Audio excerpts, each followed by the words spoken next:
রেস্টুরেন্টে বসে অপেক্ষা করছি আমার হবু স্বামীর জন্য। অনেক ভয় লাগছে, কেন হঠাৎ আমাকে ডেকেছে এইগুলো ভাবতে ভাবতে চোখ গেল সামনের দিকে। উনি একটা পিঙ্ক কালারের শার্ট পরে চুলগুলো স্পার্ক করে আসছেন। আমার সামনে চেয়ার টেনে বসলেন উনি। ভয়ে আমার শরীর কাঁপতেছে। অনেকক্ষণ নীরবতা ভেঙে উনি বললেন, কেমন আছো? ভালো। কথা যেন ভেতর থেকে আসছেও না। কিছু অর্ডার করো? না, আমার প্রাইভেট আছে। কি বলবেন তাড়াতাড়ি বলেন। তা বললে হবে না, হালকা কিছু খেতে হবে। উনি ওয়েটারকে ডেকে কফি আর স্যান্ডউইচ অর্ডার করলো। তুমি কি বিয়েতে হ্যাপি না? হঠাৎ এমন প্রশ্নে অনেকটা আটকে উঠলাম। যেটা নিয়ে ভয় পেয়েছি ওটাই হলো। এখন কি বলবো? আল্লাহ গো, দড়ি ফেলাও, আমি উঠেই যাই। আমার মুখ দিয়ে কথাও আসছে না গো। আসুন পরিচয় দেওয়া যাক। আমি ঋতু নাজনীন, অনার্স দ্বিতীয় সেমিস্টারে পড়ি। 2 বোন। বাবা একটা জব করে। মাধ্যমিক পরিবারের মেয়ে বললে চলে। দেখতে মহামারী সুন্দর না হলেও সবাই বলে আমার চেহারা নাকি মায়াবী। 2 বছর হলো রিলেশনশিপে আছি, বাকিটা পরে জানবেন। আর যিনি আমার সামনে বসে আছে উনি হলো আদিব মাহমুদ আদি, CNF কোম্পানির ওনার। দেখতে ফর্সা, চোখগুলো বড় বড়, চোখের মণিগুলো বাদামি, নাকের উপর একটা তিল থাকায় চেহারার সৌন্দর্য বেড়ে গেছে। বাবা মার একটাই ছেলে, মেয়ে আছে একটা। সব মিলিয়ে ওনাদের টাকার অভাব নেই। আমার এনারা আমার বাবার দুঃসম্পর্কের কাজিন হয়। ওই দিক থেকে ছোট থেকে ওনাদের চিনি, কিন্তু এনারা শহরে থাকে। গল্পে আসি। কি হলো বলছো না কেন? তোমার ভয় নেই, আমাকে ফ্রি হয়ে বলতে পারো। তুমি কি বিয়েতে হ্যাপি না? হঠাৎ এটা কেন জিজ্ঞেস করছেন? তোমাকে যখন দেখতে গিয়েছিলাম সবাই, তোমাকে দেখে মনে হলো তুমি খুশি না। আর যখন আংটি পরাচ্ছি তখন তোমার চোখে পানি জমেছিল। তাই শিওরতা তোমায় দেখা করতে বললাম। আমি চাই না তোমার মনের বিরুদ্ধে গিয়ে বিয়েটা হোক। তুমি কি বিয়েতে খুশি না? না। আদি ঋতুর দিকে তাকালো। কারণটা জানতে পারি? তোমার কি বয়ফ্রেন্ড আছে? হ্যাঁ। তো তোমার ফ্যামিলিকে বলো। বলে লাভ হবে না, ও কোনো জব করে না। আর ও আমার সমবয়সী, তাই পরিবার কখনো মেনে নেবে না। এটা রিলেশন করার আগে মনে ছিল না? এগুলো ভাবলে তো কেউ কখনো কাউকে ভালোবাসতো না। ভালোবাসা তো আর এগুলো দেখে হয় না। বেটার সাহস কি করে হয় আমাকে এগুলো বলার? মনে তো হয় না কখনো কাউকে ভালোবেসেছে কিনা। ঋতুর ধমকে আদি কিছুটা চমকে গেল। এ মেয়ে আবার রাগ দেখাতেও জানে? দেখে তো মনে হয় ভাজা মাছটা উল্টে খেতেও জানে না। তো আমি কি করব? বিয়েটা ভেঙে দিব? ওইটা আপনার ব্যাপার। আমার যা সত্যি আমি বলছি। আর আপনি ভেঙে দিলেও আমি কখনো আমার ভালোবাসার মানুষটাকে পাবো না। কেন? আপনি বিয়ে না করলেও বাবা বসে থাকবে না। ওনার হাতে আরো পাত্র আছে। আমি বুঝি না কেন আমাকে বিয়ে দেওয়ার জন্য উঠে পড়ে লেগেছে। ও আচ্ছা, তুমি তো কিছু খেলে না। খাওয়ার ইচ্ছে নেই, আমি আসি, আমার দেরি হয়ে যাচ্ছে। ওকে, বাই।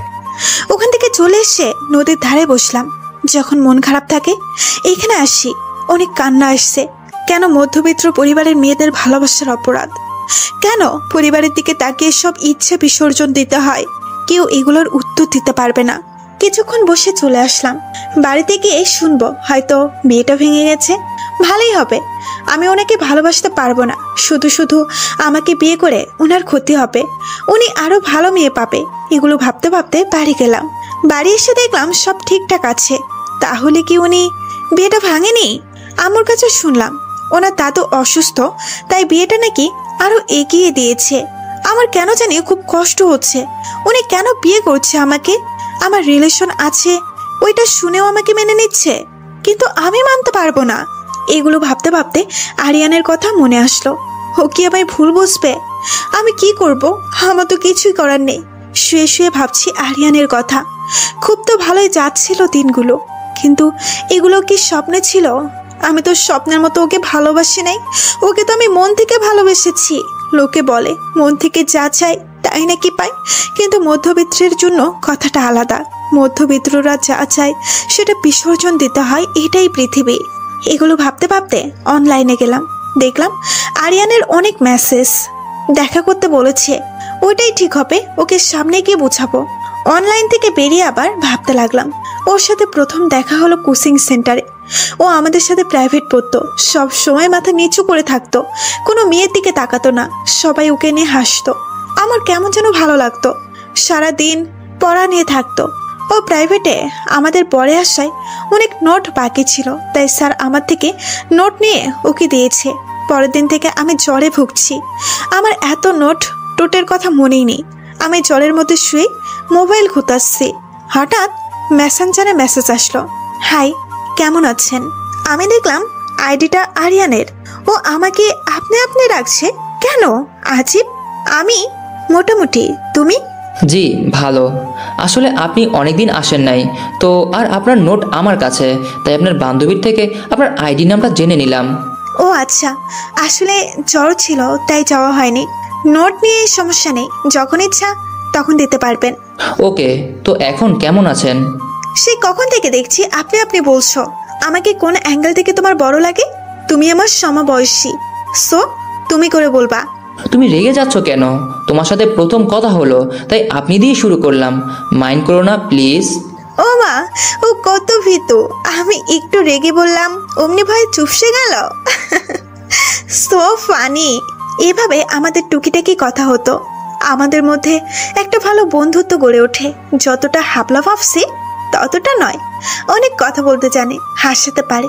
এগুলো ভাবতে ভাবতে নিজে নিজে হাসছি। কি রে, নিজে নিজে হাসছিস যে? দুলাভাইয়ের কথা মনে আসলো নাকি? দুলাভাইয়ের নাম নিতেই মাথা খারাপ হয়ে গেল। ছোট ছোটদের মতো থাক, বেশি কথা বলবে থাপ্পড় খাবি। যা বাবা, আমি কি করলাম? আম্মু তোকে ভাত খেতে ডাকছে, সেটা বলতে আসছি। দেখি তুই হাসতেছিস নিজে নিজে। যা এখান থেকে, আমি খাবো না। আমি ও রাগ করে চলে গেছে। আমি এরকমই, রাগ উঠলে কি বলে নিজেও জানি না। শুতেই ঘুম চলে আসলো। সকালবেলা রেডি হচ্ছি আরিয়ানের সাথে দেখা করতে। কোন মুখে ওর সামনে যাব বুঝতেছি না। রেস্টুরেন্টে গিয়ে দেখি ও বসে আছে, মুখটা কেমন শুকিয়ে আছে। দেখেই ভেতরটা মুচড়ে উঠলো। তবুও নিজেকে শক্ত করে বসলাম। কংগ্রাচুলেশনস। প্লিজ আরিয়ান, তুমি অন্তত আমাকে একটু বোঝার চেষ্টা করো। বুঝি বলেই আজও ঠিক হয়ে তোমার সামনে বসে আছে। তোমার কি মনে হয় আমি মানুষ না? আমার কষ্ট হয় না? আরিয়ান, কষ্ট তোমার থেকে আমি বেশি পাচ্ছি। না পারছি কাউকে বলতে, না পারছি মেনে নিতে। তাহলে এত কষ্টের মানই হয় না। চলো আমরা বিয়ে করে ফেলি। একবার বিয়ে হয়ে গেলে আর কিছুই করতে পারবে না কেউ। তুমি কি পাগল হয়ে গেছো? আমার আব্বুর কাজিন হয় ওরা।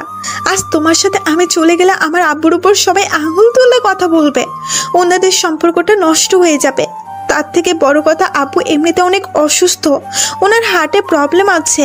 আমি কিছু করে ফেললে আব্বুকে বাঁচানো সম্ভব হবে না। আমার ভাই নেই যে আমাদের পরিবারকে দেখবে। আমি পরিবারের বড় মেয়ে। আমি যদি তাদের সম্মান নষ্ট করি তাহলে তারা শেষ হয়ে যাবে। আমি পারবো না আরিয়ান, আমি পারবো না। আমাকে ক্ষমা করে দাও। ঠিক আছে, আমিও তোমার বিরুদ্ধে যাব না। জীবনে সুখী হও, দোয়া রইল। কিন্তু শুনে রেখো, তোমার প্রতি আমার ভালোবাসা একটু খানিও কমবে না। আরিয়ান, আমিও তোমাকে ভুলতে পারবো না। কিছু ভালোবাসা কখনো পূর্ণতা পায় না। ধরে নাও আমাদেরটাও। পাইলে আবার নতুন করে জীবন শুরু করো। আসছি। তোমার বিয়ের দাওয়াত দিবে না? আমরা তো ভালোবাসার আগে ভালো বন্ধু ছিলাম, সেটা না হয় আজীবন থাকবে। যদি বন্ধুর বিয়েতে আসতে ইচ্ছে হয় এসো। সেটা না হয় আজীবন থাকবে। ছিল নিজের বইয়ের অধিকারে তো দেখতে পারবো না। বন্ধুর চোখে বধূর শ্বাসটা দেখে না হয় নিজের মনটাকে শান্ত করব। আমি আর থাকতে পারলাম না, উঠে দৌড়ে চলে আসলাম। আর কিছুক্ষণ থাকলে হয়তো নিজেকে আর শক্ত সাজার অভিনয়টা আর করতে পারতাম না। রুমে এসে দরজা বন্ধ করে কাঁদতে লাগলাম। কেন হয় আমার সাথে? যাকে নিয়ে হাজার স্বপ্ন দেখেছি তার জায়গায় আজ অন্য কেউ কেন? হঠাৎ দরজায় আওয়াজ হলো। চোখের পানি মুছে মুখে মিথ্যে হাসি টেনে দরজা খুললাম। বোন দাঁড়িয়ে আছে। আপু, আদি ভাইয়া কল দিয়েছে, তোর সাথে কথা বলবে। ইচ্ছে করছে মোবাইলটা আছাড় দিয়ে, কিন্তু তাও পারবো না। ইচ্ছে না থাকার সত্ত্বেও মোবাইলটা হাতে নিলাম। আদির মোবাইল ধরতে। কেমন আছো? ওনার কথা শুনতেই গা চলে উঠলো। যেমন থাকার কথা। তুমি কি রাগ আমার উপর? বিয়ে ভেঙে দিয়ে নিছে? রাগ হয় কিছু যায় আসে না। যা বলার আমি ওই দিনই বলে দিয়েছি। তা ঠিক। তো ওই দিন আমি অনেক ভেবেছি যদি বিয়েটা ভেঙে দিই আমার ফ্যামিলি অনেক কষ্ট পাবে। ওনারা অনেক আশা নিয়ে তোমাদের সাথে আত্মীয়তাটা আরো গভীর করতে চাচ্ছে। আমি তাদের আশাটা শেষ করতে চাই না। তাছাড়া আমি বিয়ে ভাঙলেও তো তুমি আর তোমার চাওয়ার মানুষকে পাবে না। তাই ভেবেছেন আর বিয়েটা ভাঙিনি। ওইটাই আর কি। তুমি কি কান্না করছো? গলাটা এমন লাগছে কেন? কেন কান্না করব? আমার তো কান্না করার কথা না। আর কিছু বলবেন? আমার কাজ আছে। না, কিছু বলার নেই। Bye, take care. মোবাইলটা কেটে দিয়ে শুয়ে পড়লাম। সারাদিন কান্না করতে করতে মাথা ব্যথা করছে। শোয়া মাত্র ঘুমিয়ে তুলিয়ে গেলাম। এদিকে আদি মনে মনে বলছে, যা কান্না করার করে নাও। বিয়ের পর আর কান্না করার সুযোগই দেব না। প্রমিস, আমার স্বপ্নের প্রেয়সী। আরিয়ান আমার কাছে এসে বলতেছে, ঋতু তোমাকে ছাড়া আমি বাঁচতে পারবো না, তাই তুমি অন্য কারোর হওয়ার আগেই আমি চলে যাচ্ছি অনেক দূরে। এটা বলে আরিয়ান পিছিয়ে যাচ্ছে, হঠাৎ একটা গাড়ি এসে ওকে ধাক্কা মারে। রাস্তায় পড়ে রয়েছে ওর নিথর দেহ। আমি আরিয়ান বলে একটা চিৎকার দিলাম। আমার ঘুম ভেঙে গেল। আমি এতক্ষণ স্বপ্ন দেখছি, আমার পুরো শরীর ঘেমে গেছে। কি স্বপ্ন দেখলাম এটা? না, এমন কিছুই হবে না বলে নিজেকে সান্ত্বনা দিচ্ছি, কিন্তু মনটা ছটফট করে যাচ্ছে, চোখে ঘুম নেই। সেদিনের কথা মনে উঠল, যেদিন আরিয়ান আমাকে প্রপোজ করেছে। ওর আর আমার মধ্যে খুব ভালো বন্ধুত্ব ছিল। ও যতটা সহজ সরল ভাবছি তার একটুও না, অনেক সুন্দর করে কথা বলে আর সারাদিন ফ্রেন্ডদের সাথে ঘোরাঘুরি নিয়েই থাকে। কিন্তু আমি ওর জন্য একটা আলাদা ফিলিংস কাজ করে, ওরও একই করে। তখন ওর মেসেজ আসছে, প্রাইভেট ছুটির সময় দাঁড়াতে বলেছে। কাল আমাদের প্রাইভেটের লাস্ট দিন, কারণ 1 সপ্তাহ পর এইচএসসি পরীক্ষা, তাই কাল বিদায়। কিন্তু আরিয়ান কেন দাঁড়াতে বলল? পরের দিন প্রাইভেটে গিয়ে সবার থেকে বিদায় নিয়ে ছুটির পথ দাঁড়ালাম। কিছুক্ষণ পর আরিয়ান আমার সামনে এসে পড়ল। আজ তোকে কিছু কথা বলবো, আগে প্রমিস কর আমার কথার জন্য ফ্রেন্ডশিপ নষ্ট করবি না। আরে পাগল, ফ্রেন্ডশিপ কেন শেষ করব? তুই বল তো। তোর সাথে ফ্রেন্ডশিপ করার পর থেকে আমার তোর জন্য একটা আলাদা অনুভূতি হয়। তোর সাথে একদিন কথা না হলে আমার খুব কষ্ট হয়। তুই ক্লাসে কোনো ছেলের সাথে কথা বললে খুব রাগ হয়, সেটা পড়ার ব্যাপারই বলিস। তোকে একদিন না দেখলে পুরো দিনটাই খারাপ হয়ে যায়। তোকে ছাড়া আমার চলেই না। অ্যান্ড আমি রিয়ালাইসিস করেছি তোকে আমি ভালোবেসে ফেলেছি। প্লিজ আমাকে ছেড়ে যাস না। আরিয়ান হাঁটু কেড়ে বসে পেছন থেকে গোলাপ ফুল বের করে বলে, আই লাভ ইউ ঋতু। আমার চোখে পানি চলে আসলো। যাকে এতদিন চেয়েছি তাকে আজ পেলাম। আরিয়ানের জন্য আমার যে ফিলিংস, ওরও আমার জন্য একই ফিলিংস। আরিয়ান আমার থেকে কি শুনবে এই ভয়ে নিচের দিকে তাকিয়ে আছে। আমি ওর হাত থেকে ফুলটা নিয়ে, I love you too Aryan. Aryan আমার কথা শুনে আমার দিকে তাকিয়ে একটা হাসি দিল। তারপর থেকে খুনসুটি নিয়ে আমাদের ভালোবাসা আগালো। এগুলো ভাবতে ভাবতে রাত পার করে দিলাম, কিন্তু মনের ভিতর একটা ভয় রয়ে গেল। সকাল হতেই রিয়াকে আমার বেস্ট ফ্রেন্ড কল দিলাম। কিরে জানু, কেমন আছিস? আমাকে তো ভুলেই গেলি। কেমন আছিস তো জানারই কথা, আর সময় পাই নাই কল দেওয়ার। কাল আরিয়ানের সাথে দেখা হয়েছে, ওকে সব বললাম, আরিয়ানের সাথে ঘটে যাওয়া সব। ও কি করবি, ভাগ্যে যেটা ছিল ওটাই খণ্ডাতে পারবি না। আমার না আরিয়ানের জন্য খুব ভয় করছে। ও যদি কিছু করে বসে, আর রাতে ওকে নিয়ে খারাপ স্বপ্নও দেখেছি। আমার না খুব ভয় লাগছে। আরিয়ানকে নিয়ে তুই বেশি ভাবতেছিস, তাই বাজে স্বপ্ন দেখছিস। তেমন কিছুই করার মতো ছেলে বলে মনে হয় না। এত টেনশন করিস না। আচ্ছা, আবু কল দিয়েছে, তোকে পরে কল দিচ্ছি। Okay bye. কল কেটে ভাবলাম, রিয়া আমার ছোটবেলার সঙ্গী। রিয়া সব সময় সব সিচুয়েশনে আমার সাথে থাকে। কোনো সমস্যায় পড়লে আমাকে নিজের সব দিয়ে হেল্প করে, কিন্তু আরিয়ানের ব্যাপারে কিছু বললে ও এড়িয়ে যায়। আমার মনে হয় ও আমাকে কিছু বলতে চায়, কেন যেন বলতে পারছে না, কিন্তু আমি তেমন বিষয়টা পাত্তা দিইনি। এখন আমার সব থেকে খারাপ অবস্থা যাচ্ছে। অন্য সময় হলে আমাকে সমাধান দিত, কিন্তু এখন আরিয়ানের কথা বলতেই আমাকে এড়িয়ে যাচ্ছে। কি হচ্ছে আমার সাথে? নাকি আমি যেমন ভাবছি তেমন কিছুই না? ভাবতে পারছি না কিছু। উফ, সময় কারোর জন্য থেমে থাকে না। সময় চলছে আপন গতিতে। যত সময় ঘনিয়ে আসছে তত আমার ভেতরটা শেষ হয়ে যাচ্ছে। এই কয়েকদিন আরিয়ান আর কল করে নাই। আদে মাঝে মধ্যে করতো, কিন্তু আমার থেকে তেমন কোনো রেসপন্স না পেয়ে কেমন আছো, কি করছো এগুলো বলে শেষ করে দিত। আজ আমার গায়ে হলুদ। বাবা কোনো কিছুর কমতে রাখেননি। বড় মেয়ের বিয়ে বলে কথা, কিন্তু কেউ মনের দিকটা দেখে। ভাবতেই অবাক লাগে, যাদের এই হাসি ধরে রাখার জন্য নিজের সব শেষ করে দিয়েছি, তারা একটু আমার মনে ঢুকতে চেষ্টা করে না। আমাকে একটা হলুদ শাড়ি পরিয়েছে, মুখে ভারী মেকআপ, হলুদের গয়না সব মিলিয়ে ভূত সেজে বসে আছি। কাজিনরা সব সাজতে ব্যস্ত। খুব একা লাগছে। একা থাকলে যেন কষ্টটা আরো বেড়ে যায়। হঠাৎ পেছন থেকে কেউ জড়িয়ে ধরলো। পিছু তাকিয়ে দেখি রিয়া। রিয়া আমার চোখে পানি দেখে আমাকে সামনে এসে জড়িয়ে ধরলো। প্লিজ এভাবে কান্না করিস না, অসুস্থ হয়ে যাবি। আল্লাহ যা করে ভালোর জন্যই করে। আরিয়ান তোর কপালে নেই। আমি পারছি না রে, কেন এত কষ্ট ভালোবাসায়? হয়তো আমি করি নেই, তাই জানি না ভালোবাসায় কষ্ট নেই। তোকে শুধু এটাই বলতে পারি, সব ঠিক হয়ে যাবে। এর থেকে কিছু বলার নেই আমার। কিন্তু তুই এভাবে কান্না করলে আমি চলে যাব। যার জন্য এসেছি সে যদি কাঁদে তাহলে থাকা যায় নাকি?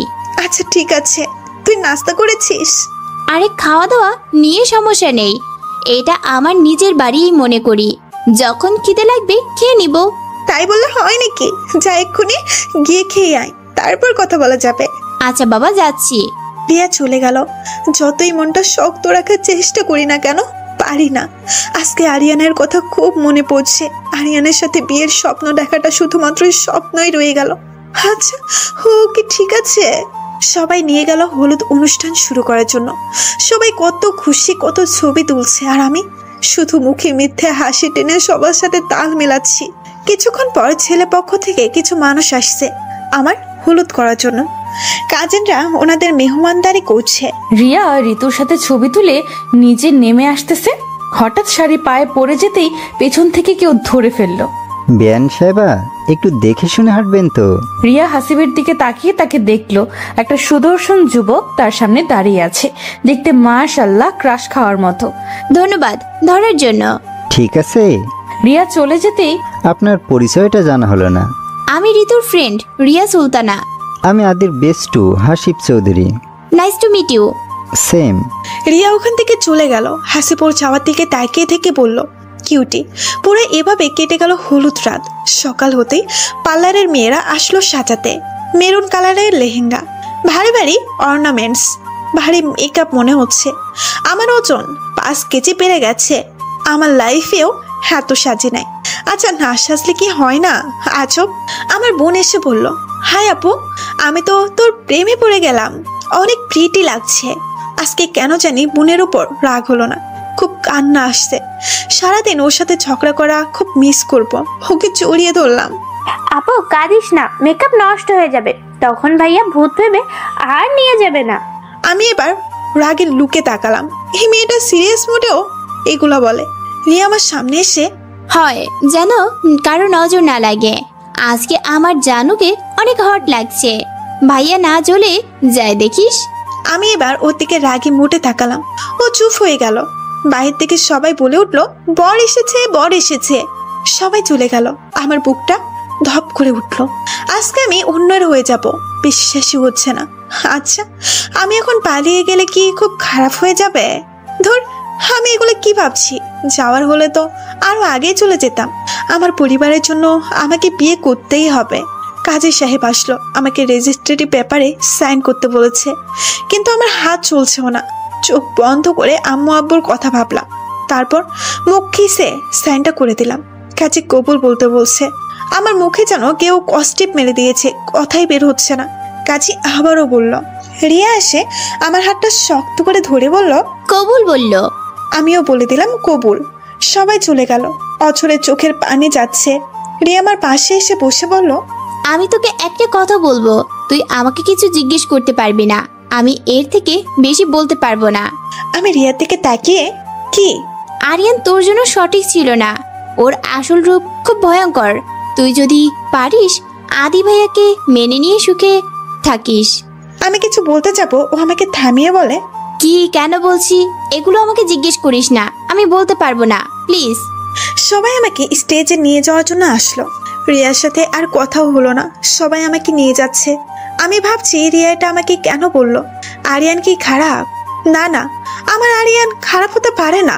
নিশ্চয়ই রিয়া ওকে ভুল বুঝছে, এছাড়া আর কিছুই না। আরিয়ান আমাকে অনেক ভালোবাসে। আমি স্টেজে বসে আছি শেরওয়ানি পরে। চোখ সামনে যেতেই আদি হা হয়ে গেল। তার সামনে দিয়ে এক হুড় পড়ে আসছে। আদি চাই সব সময় থেকে থাকুক, আর সে তার প্রিয়সীকে দেখতে থাকুক। সবাই আদিকে বলল ঋতুকে স্টেজে তুলতে। আদিও তার প্রিয়সীকে উঠাতে হাত বাড়িয়ে দিল। ইচ্ছা তো করছে এখান থেকে দৌড়ে পালিয়ে যায়। ঋতু সামনে তাকাতে দেখলো আদি বর সেজে তার জন্য হাত বাড়িয়ে দিয়েছে। ঋতু না চাইতেই হাত বাড়িয়ে দিল, উঠে সামনে গিয়ে দাঁড়ালো। ঋতুর চোখ সামনে যেতেই ওর হাত পা কাঁপতে লাগলো। ও কিভাবে পারলো? আরিয়ান আমার সামনে দাঁড়িয়ে আছে। ও বলেছে আমার বিয়েতে আসবে আমাকে বধূর সাজে দেখতে, কিন্তু আমি কল্পনাও করতে পারছি না। আসলে ও এসেছে, ও আমার দিকে তাকিয়ে আছে। দেখে খুবই স্বাভাবিকই লাগছে, কিন্তু আমি স্বাভাবিক থাকতে পারলাম না। ও ওকে দেখি আমার চোখে পানি থামছে না। আমি ওর দিকে তাকাই আছি। সবাই আমাকে বলছে আদিকে মালা পরাই দিতে। আমার কানে কিছুই আসছে না। আমি শুধু আরিয়ানের দিকেই তাকিয়ে চোখের পানি ফেলছি। আমার ভেতরটা তুলপাল হয়ে যাচ্ছে। এটাই স্বাভাবিক। কোনো মেয়ের বিয়েতে যদি তার বয়ফ্রেন্ড তার সামনে থাকে তাহলে ওই মেয়েটা জানবে তার ভেতরের খবর। আমি ওর দিকে তাকিয়ে চোখের পানি ফেলছি। সবাই বলতেছে আদিকে মালা পরিয়ে দিতে, কিন্তু ওদের কথা আমার কান অব্দি যাচ্ছে না। আমি সামনে তাকিয়ে আরিয়ানের দিকে তাকিয়ে আছি। আদি ব্যাপারটা বুঝেছে, তাই সে আমাকে মালাটা পরিয়ে দেয় আর আমার হাত ধরে নিজেই পরিয়ে নেয়। সবাই অনেকটা অবাক হয়। এবার আসে বিদায়ের পালা। আমার তো সেই তখন থেকেই কান্না শুরু হয়ে গেছে। আব্বুকে জড়িয়ে ধরে কান্না করছি। আব্বু নিজেকে ধরে রাখতে পারলো না, কান্না শুরু করে দেয়। আব্বুকে ছাড়ছিও না। এই মানুষগুলো বুকে ঠাঁই পাওয়ার জন্য হাজারো ইচ্ছা বিসর্জন দিতে পারবো। আম্মু বোনকে ধরে কাঁদতেছে। আজকে আমার ঝগড়াটে বোনটাও কাঁদছে। আগে বলতো তুই চলে গেলে আমি খুশি হব, আর এখন ছাড়ছিও না। এটাই মনে হয় ভাই বোনের সম্পর্ক। শত ঝগড়ার পরেও বুকের ভেতর ভালোবাসা লুকিয়ে থাকে। আমি কান্না করতে করতে চারপাশ কেমন খোলাটে দেখি। চোখের সামনে আরিয়ানের চেহারাটা ভেসে উঠলো। আর কিছুই মনে নেই। আমি সেন্সলেস হয়ে যাই। চোখ মেলতে একটা রুমে নিজেকে আবিষ্কার করি। আমার সামনে অনেকেই বসে আছে। কিছু কিছু মানুষকে চিনি, যেহেতু ওনারা আমার আব্বুর কাজিন, তাই অনেকেরই মুখ চেনা। আমার ননদ এই শরবত দিল। আমি খেতে চাইনি, তবুও জোর করলো, তাই না খেয়ে পারলাম না। ওর একটা ছোট মেয়ে আছে, অনেক কিউট, আমার কাছ থেকে সরছেই না। আমার ননদ ওর ভাই থেকে ছোট, কিন্তু বয়সে আমার থেকে একটু বড়। হঠাৎ ওখানের মধ্যে বয়সী মহিলা বলে উঠল, আজকাল বড় তেমন কান্না করে নাকি? তুমি তো কেঁদে ভাসিয়ে দিয়েছো। আমার জন্মেও এরকম কান্না করতে কাউকে দেখিনি। নিশ্চয়ই কোনো গন্ডগোল আছে, নাকি অভিনয় করছো? ওনার কথা শুনে খারাপ লাগলো। মামি, সবাই তোমার দেখা মতো বউ হবে এমন তো কথা নেই। আর কাঁদলে যে কোনো গন্ডগোল থাকবে তারও কোনো মানে নেই। অভিনয় কারা করতে পারে সেটা তাদের মুখ দেখলেই বলতে পারো। সো এই ধরনের মাইন্ড বদলাও। এখন তো বলবি তোদের বউ যে। অবশ্যই ওরা তো আর হাই সোসাইটির ফ্যামিলির মেয়ে না, আর আমার মেয়ের মতো ফ্যাশনও জানে না। এরা কান্না ছাড়া কি পারবে? আমরা তোমার মেয়ের মতো কোনো মডেল আনি নাই যে ফ্যাশন শো দেখাবে আমাদের। আর তুমি কোন সোসাইটি থেকে আসছো তার নাই বললাম। উনি এবার চুপসে গেল। আমি বুঝলাম উনি আমার মামি শাশুড়ি। মহিলাটির সাহস কি করে হয় আমাকে অপমান করেন? আমাকে ফ্যাশন দেখাচ্ছে। কলেজে আমাকে সবাই ফ্যাশন কুইন বলতো, যদিও তেমন মেকআপ করতাম না, কিন্তু অল্পতেই নিজেকে ফুটিয়ে তুলতাম। আমি যদি বউ না হতাম তাহলে ওনার বোতার নাক থুতা করে দিতাম। আমাকে তো চিনে না, বুঝিয়ে দিতাম। ঋতু নাজনীন কি না পারে। ওনার কথায় রাগ আসলেও আমার ননদের কথায় খুশি লাগলো। আসলে এমন ননদ পাওয়া ভাগ্যের ব্যাপার। আমার শাশুড়ি এসে সবাইকে নিয়ে গেল আর আমাকে রেস্ট নিতে বলল। আদিবা আমার পাশে এসে বলল, ভাবি, আপনি কিছু মনে করিয়েন না। উনি এইরকমই। একটা ছোট্ট পরিবার থেকে এসে এখন আমার মামার টাকা নিয়ে অনেক অহংকার দেখায়। মানুষকে খোঁচা দিয়ে কথা বলাই অভ্যেস। নিজে যে কি ছিল ওটা ভাবে না। আপনি কিছু মনে করবেন না।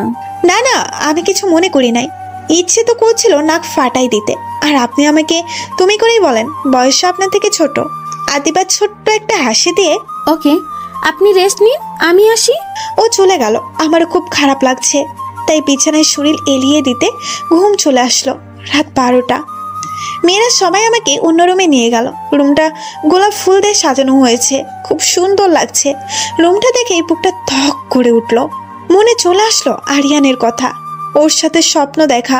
ও আমাকে বলতো আমাদের বাসর ঘরটা শুধু গোলাপ ফুল দিয়ে সাজাবে, কারণ আমি গোলাপ ফুল পছন্দ করি। আজ তো ঠিকই গোলাপ ফুল দিয়ে সাজিয়েছে, কিন্তু আমার তো ভালো লাগছে না। আর যদি আরিয়ান থাকতো আদের জায়গায় তাহলে এই রুমটা সবচেয়ে ভালো লাগতো। সবাই আমাকে খাটে বসিয়ে রেখে চলে গেল। আর কত মজা করছে। আমার এখন লজ্জা পাওয়ার কথা, কিন্তু আমার ভীষণ কষ্ট হচ্ছে। বসে বসে আগের কাটানো দিনগুলোই ভাবছি। হঠাৎ মাথায় আসলো আজকে তো বাসর রাত। যদিও আমি মানি না, তবুও তো এটাই সত্যি। উনি যদি আমার উপর স্বামীর অধিকার খাটাতে চায়, এটা মনে আসতে একটু একটু শীত থাকায় ও আমার শরীর ঘেমে একাকার। আম্মু গো, তুমি আমারে নিয়ে যাও, না হলে ওই আদির বাচ্চা কাদি আমারে শেষ করে দিবে। আমি কি করে মুখ দেখাবো? ধর, বিয়ে তো হয়ে গেছে, মুখ তো দেখাতে পারবো, কিন্তু আমি নিজে কেমনে মুখ দেখাবো? আমার ভার্জিনি শেষ করে দেবে। কি করি এখন? কিছুই তো মাথায় আসছে না। সেফটি পিন হাতে নিয়ে পেয়েছি। ও যদি আমার কাছে আসে ওর পেটে সেফটি পিন ঢুকিয়ে দেব। কিন্তু আমি এই চিকনা মেয়েকে ওই বডি বিল্ডারের সাথে পারবো? না না, আমাকে পারতেই হবে। আমার ইচ্ছার বিরুদ্ধে কিছুই করতে দেব না। আমি শুধু আরিয়ানকে ভালোবাসি।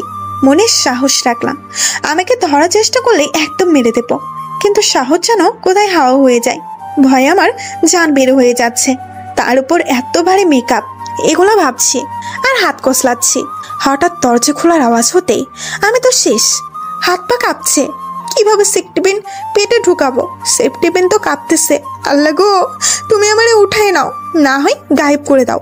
অবশেষে দিশা না পেয়ে দিলাম ভ্যা করে কাদা।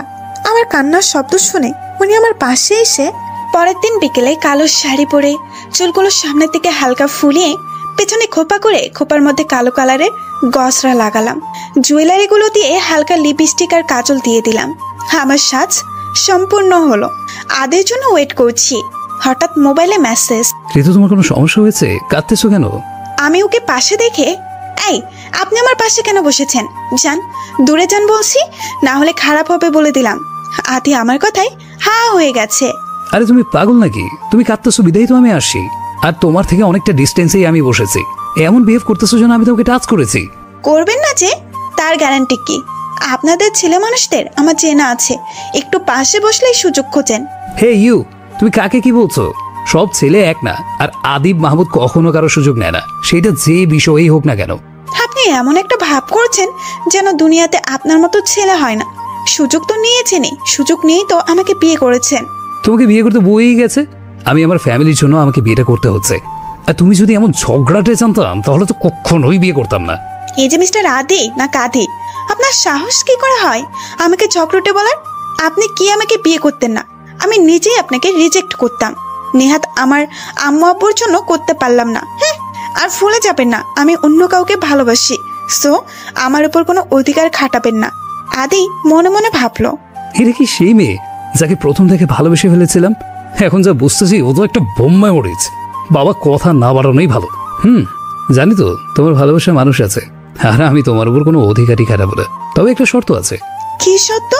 আমাদের মধ্যে যাই থাকুক না কেন, আমার পরিবারের সাথে তোমার ভালো বউ হিসেবেই থাকতে হবে।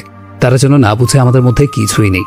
আপনি যেভাবে বলতেছেন ভালো বউ হিসেবে থাকতে, আমি কি খারাপ নাকি যে ভালো হয়ে থাকতে হবে? আমি এমনিতেই ভালো। ভালো, কিন্তু বুঝো কম। না হলে একটা মানুষকে না জেনে না বুঝে শুধুমাত্র তার কথার ছলে থেকে ভালোবাসতে না। মানে কি বোঝাতে চাইছেন? কিছু না, শুয়ে পড়ো। Good night. বলে আদি বিছানার একপাশে শুয়ে পড়লো। এই যে উঠুন বলছি। কি হয়েছে আবার? কি হয়নি বলুন? আপনাকে বলছি আমার থেকে দূরে থাকুন, কিন্তু আপনি আমার পাশে কেন শুয়েছেন? তো কোথায় শুবো? আমি কেমন জানি? দরকার হলে সোফায় শোবেন। কি? আদি সোফায় শুবে? নো ওয়ে, আমি পারবো না। এখানে ঘুমালে কি হবে? আমাদের মধ্যে তো অনেকটা ডিস্টেন্স আছে। জি না, আমি আপনাকে এখনো বিশ্বাস করতে পারছি না। যদি রাতে আমার কাছাকাছি চলে আসেন, সো রিস্ক না নেওয়াই ভালো। সোফায় থাকাই বেটার। ধুর, তুমি তোমার নেগেটিভ মাইন্ড নিয়ে বসে থাকো। এই বলে আদি বিড়বিড় করতে করতে সোফায় চলে গেল। ও কম্বল গায়ে দিয়ে শুয়ে পড়লো আর নিজে নিজে বলল, বাসর তো তোর, খাটো আমার কপালে জুটলো না, পোড়া কপাল আমার। আজ আদিব মাহমুদ নাকি সোফায় থাকছে। হ্যাঁ, আদি আরো কি কি আছে তোর কপালে তা আল্লাহ না জানে। সকালে আমার ঘুম ভাঙলো, দেখলাম উনি সোফায় শুয়ে আছে। মনে হচ্ছে ভালো করে শুতে পারছে না, গা থেকে কম্বলটাও সরে গেছে। আমি কি এই কম্বলটা গায়ে তুলে দিয়ে ওয়াশরুমে চলে গেলাম। বের হয়ে একটা নীল শাড়ি পরেছি, আয়নায় চুল আঁচড়াচ্ছি। আদি চোখ খুলতেই দেখলো তার সামনে একটা নীল পরী দাঁড়িয়ে আছে। ভেজা চুলগুলো কোমর পর্যন্ত ছড়িয়ে গেছে। আদি একটা ঘোরের মধ্যে চলে গেছে, সে তার প্রিয়সীকে দেখতে ব্যস্ত। আমার চোখ সোফায় যেতেই দেখলাম উনি হাঁ করে আমার দিকে তাকিয়ে আছে। আমি কিছুটা লজ্জা বোধ করলাম। উনি চোখ নামাচ্ছেও না, এবার অস্বস্তি লাগছে। হঠাৎ দরজায় আওয়াজ হলো। আমি ওনার কাছে গিয়ে বললাম খাটে চলে যেতে। ঋতুর কথায় আমার ঘোর কাটলো, বুঝতে পারলাম কেউ দরজায় নক করছে। তাড়াতাড়ি খাটে গিয়ে শুয়ে পড়লাম। আমি গিয়ে দরজা খুলে দেখলাম আদিবা আর তার মেয়ে দাঁড়িয়ে আছে। আদিবার মেয়ের নাম তাহিয়া, 3 বছর হবে আর কি। গুড মর্নিং সুন্দর মামনি। আমি হেসে গুড মর্নিং তাহিয়ামণি। ভাবি, তুমি তো রেডি হয়ে গেছো, চলো আমার সাথে নিচে চলো। আমি নিচে গিয়ে দেখলাম আমার শ্বশুর আর অনেকে বসে গল্প করছে। আমি গিয়ে সালাম দিলাম। তারপর আমাকে আদিপের কিচেনে নিয়ে গেল। সবাই সকালে নাস্তা রেডি করছে, আমি একটু হেল্প করতে গেলাম, কিন্তু আমার শাশুড়ি মা করতে দিল না। উনি আমাকে মেয়ের মতো আদর করছে। আমার ননদ, শ্বশুর, শাশুড়ি সবাই ভালো। আমাকে নিয়ে একটা রুমে নিয়ে গেল। ওখানে সব মেয়েরা আদিদের কাজিন সব, ওরা সবাই বাসর রাত নিয়ে আমাকে নিয়ে মজা করছে। আমার তো লজ্জায় মরে যেতে ইচ্ছে করছে। জানি বাসরের কিছুই হয়নি, তবুও ওদের কথাই লজ্জা লাগছে। অনেকক্ষণ ধরে খেয়াল করছি আমার মামির শাশুড়ির মেয়ে বর্ষা আমার সাথে কেমন অন্যরকম বিহেভস করছে। আমার মনে হচ্ছে আমাকে ছোট করে কথা বলা টাইট করছে। সবাই নাস্তা করার জন্য টেবিল আসছে। আদিও সিঁড়িতে নামছে, একটা কালো শার্টের হাতা ফ্লোর করতে করতে নামছে। পরে হিরোর মতো লাগছে, কিন্তু আমার জন্য ফিলেন। ও এসে টেবিলে বসলো। আমার শাশুড়িও আমাকে বসে যেতে বলল, তাই আদের সামনাসামনি চেয়ারটা টানতেই বর্ষা এসে চেয়ারে বসে গেল। মাথাটা খারাপ হয়ে গেল। মেয়েটাকে আমি কি করেছি? শুধু শুধু আমার পেছনে পড়ে গেছে। আমি পাশের টেবিলে বসে নাস্তা করছি। বর্ষা মেয়েটা শুধু হাতের দিকে তাকাচ্ছে, যেন গিলে খাবে হাতিকে। ব্যাপারটা আমার অন্যরকম লাগলো। আমি তেমন পাত্তা না দিয়ে খেয়ে যাচ্ছি। আমার শ্বশুর বলে উঠল, আদি তাড়াতাড়ি রেডি হয়ে নাও, আমাদের আবার কমিউনিটি সেন্টারে যেতে হবে। আমার মনে পড়লো আজ বউ ভাত কমিউনিটি সেন্টার করবে। আমার আম্মু আব্বু পরিবারের আসবে ভেবেই খুশি লাগছে। কিছুক্ষণ পর পার্লারের মেয়ে আসলো। আমার মেকআপ করতে খুবই বিরক্ত লাগছে। আমাকে একটা বেবি পিঙ্ক কালারের গর্জিয়াস গ্রাউন পরিয়েছে, ম্যাচিং জুয়েলারি সাথে মেকআপ। আজকের মেকআপটা কালকের থেকে একটু হালকা হয়েছে। আমাকে সাজিয়ে বাইরে নিয়ে গেল। আদিবা দেখে, ওয়াও ভাবি, তোমাকে পুরো পুতুলের মতো লাগছে। ভাইয়া দেখে ফিদা হয়ে যাবে। মেকআপ আর ড্রেসটা অনেক সুন্দর, বাট ওকে মানায় নাই। আমি আবার ফাও কমপ্লিমেন্ট দিতে পারি না, সরি ভাবি। যার হয়েছে যেমন আর কি।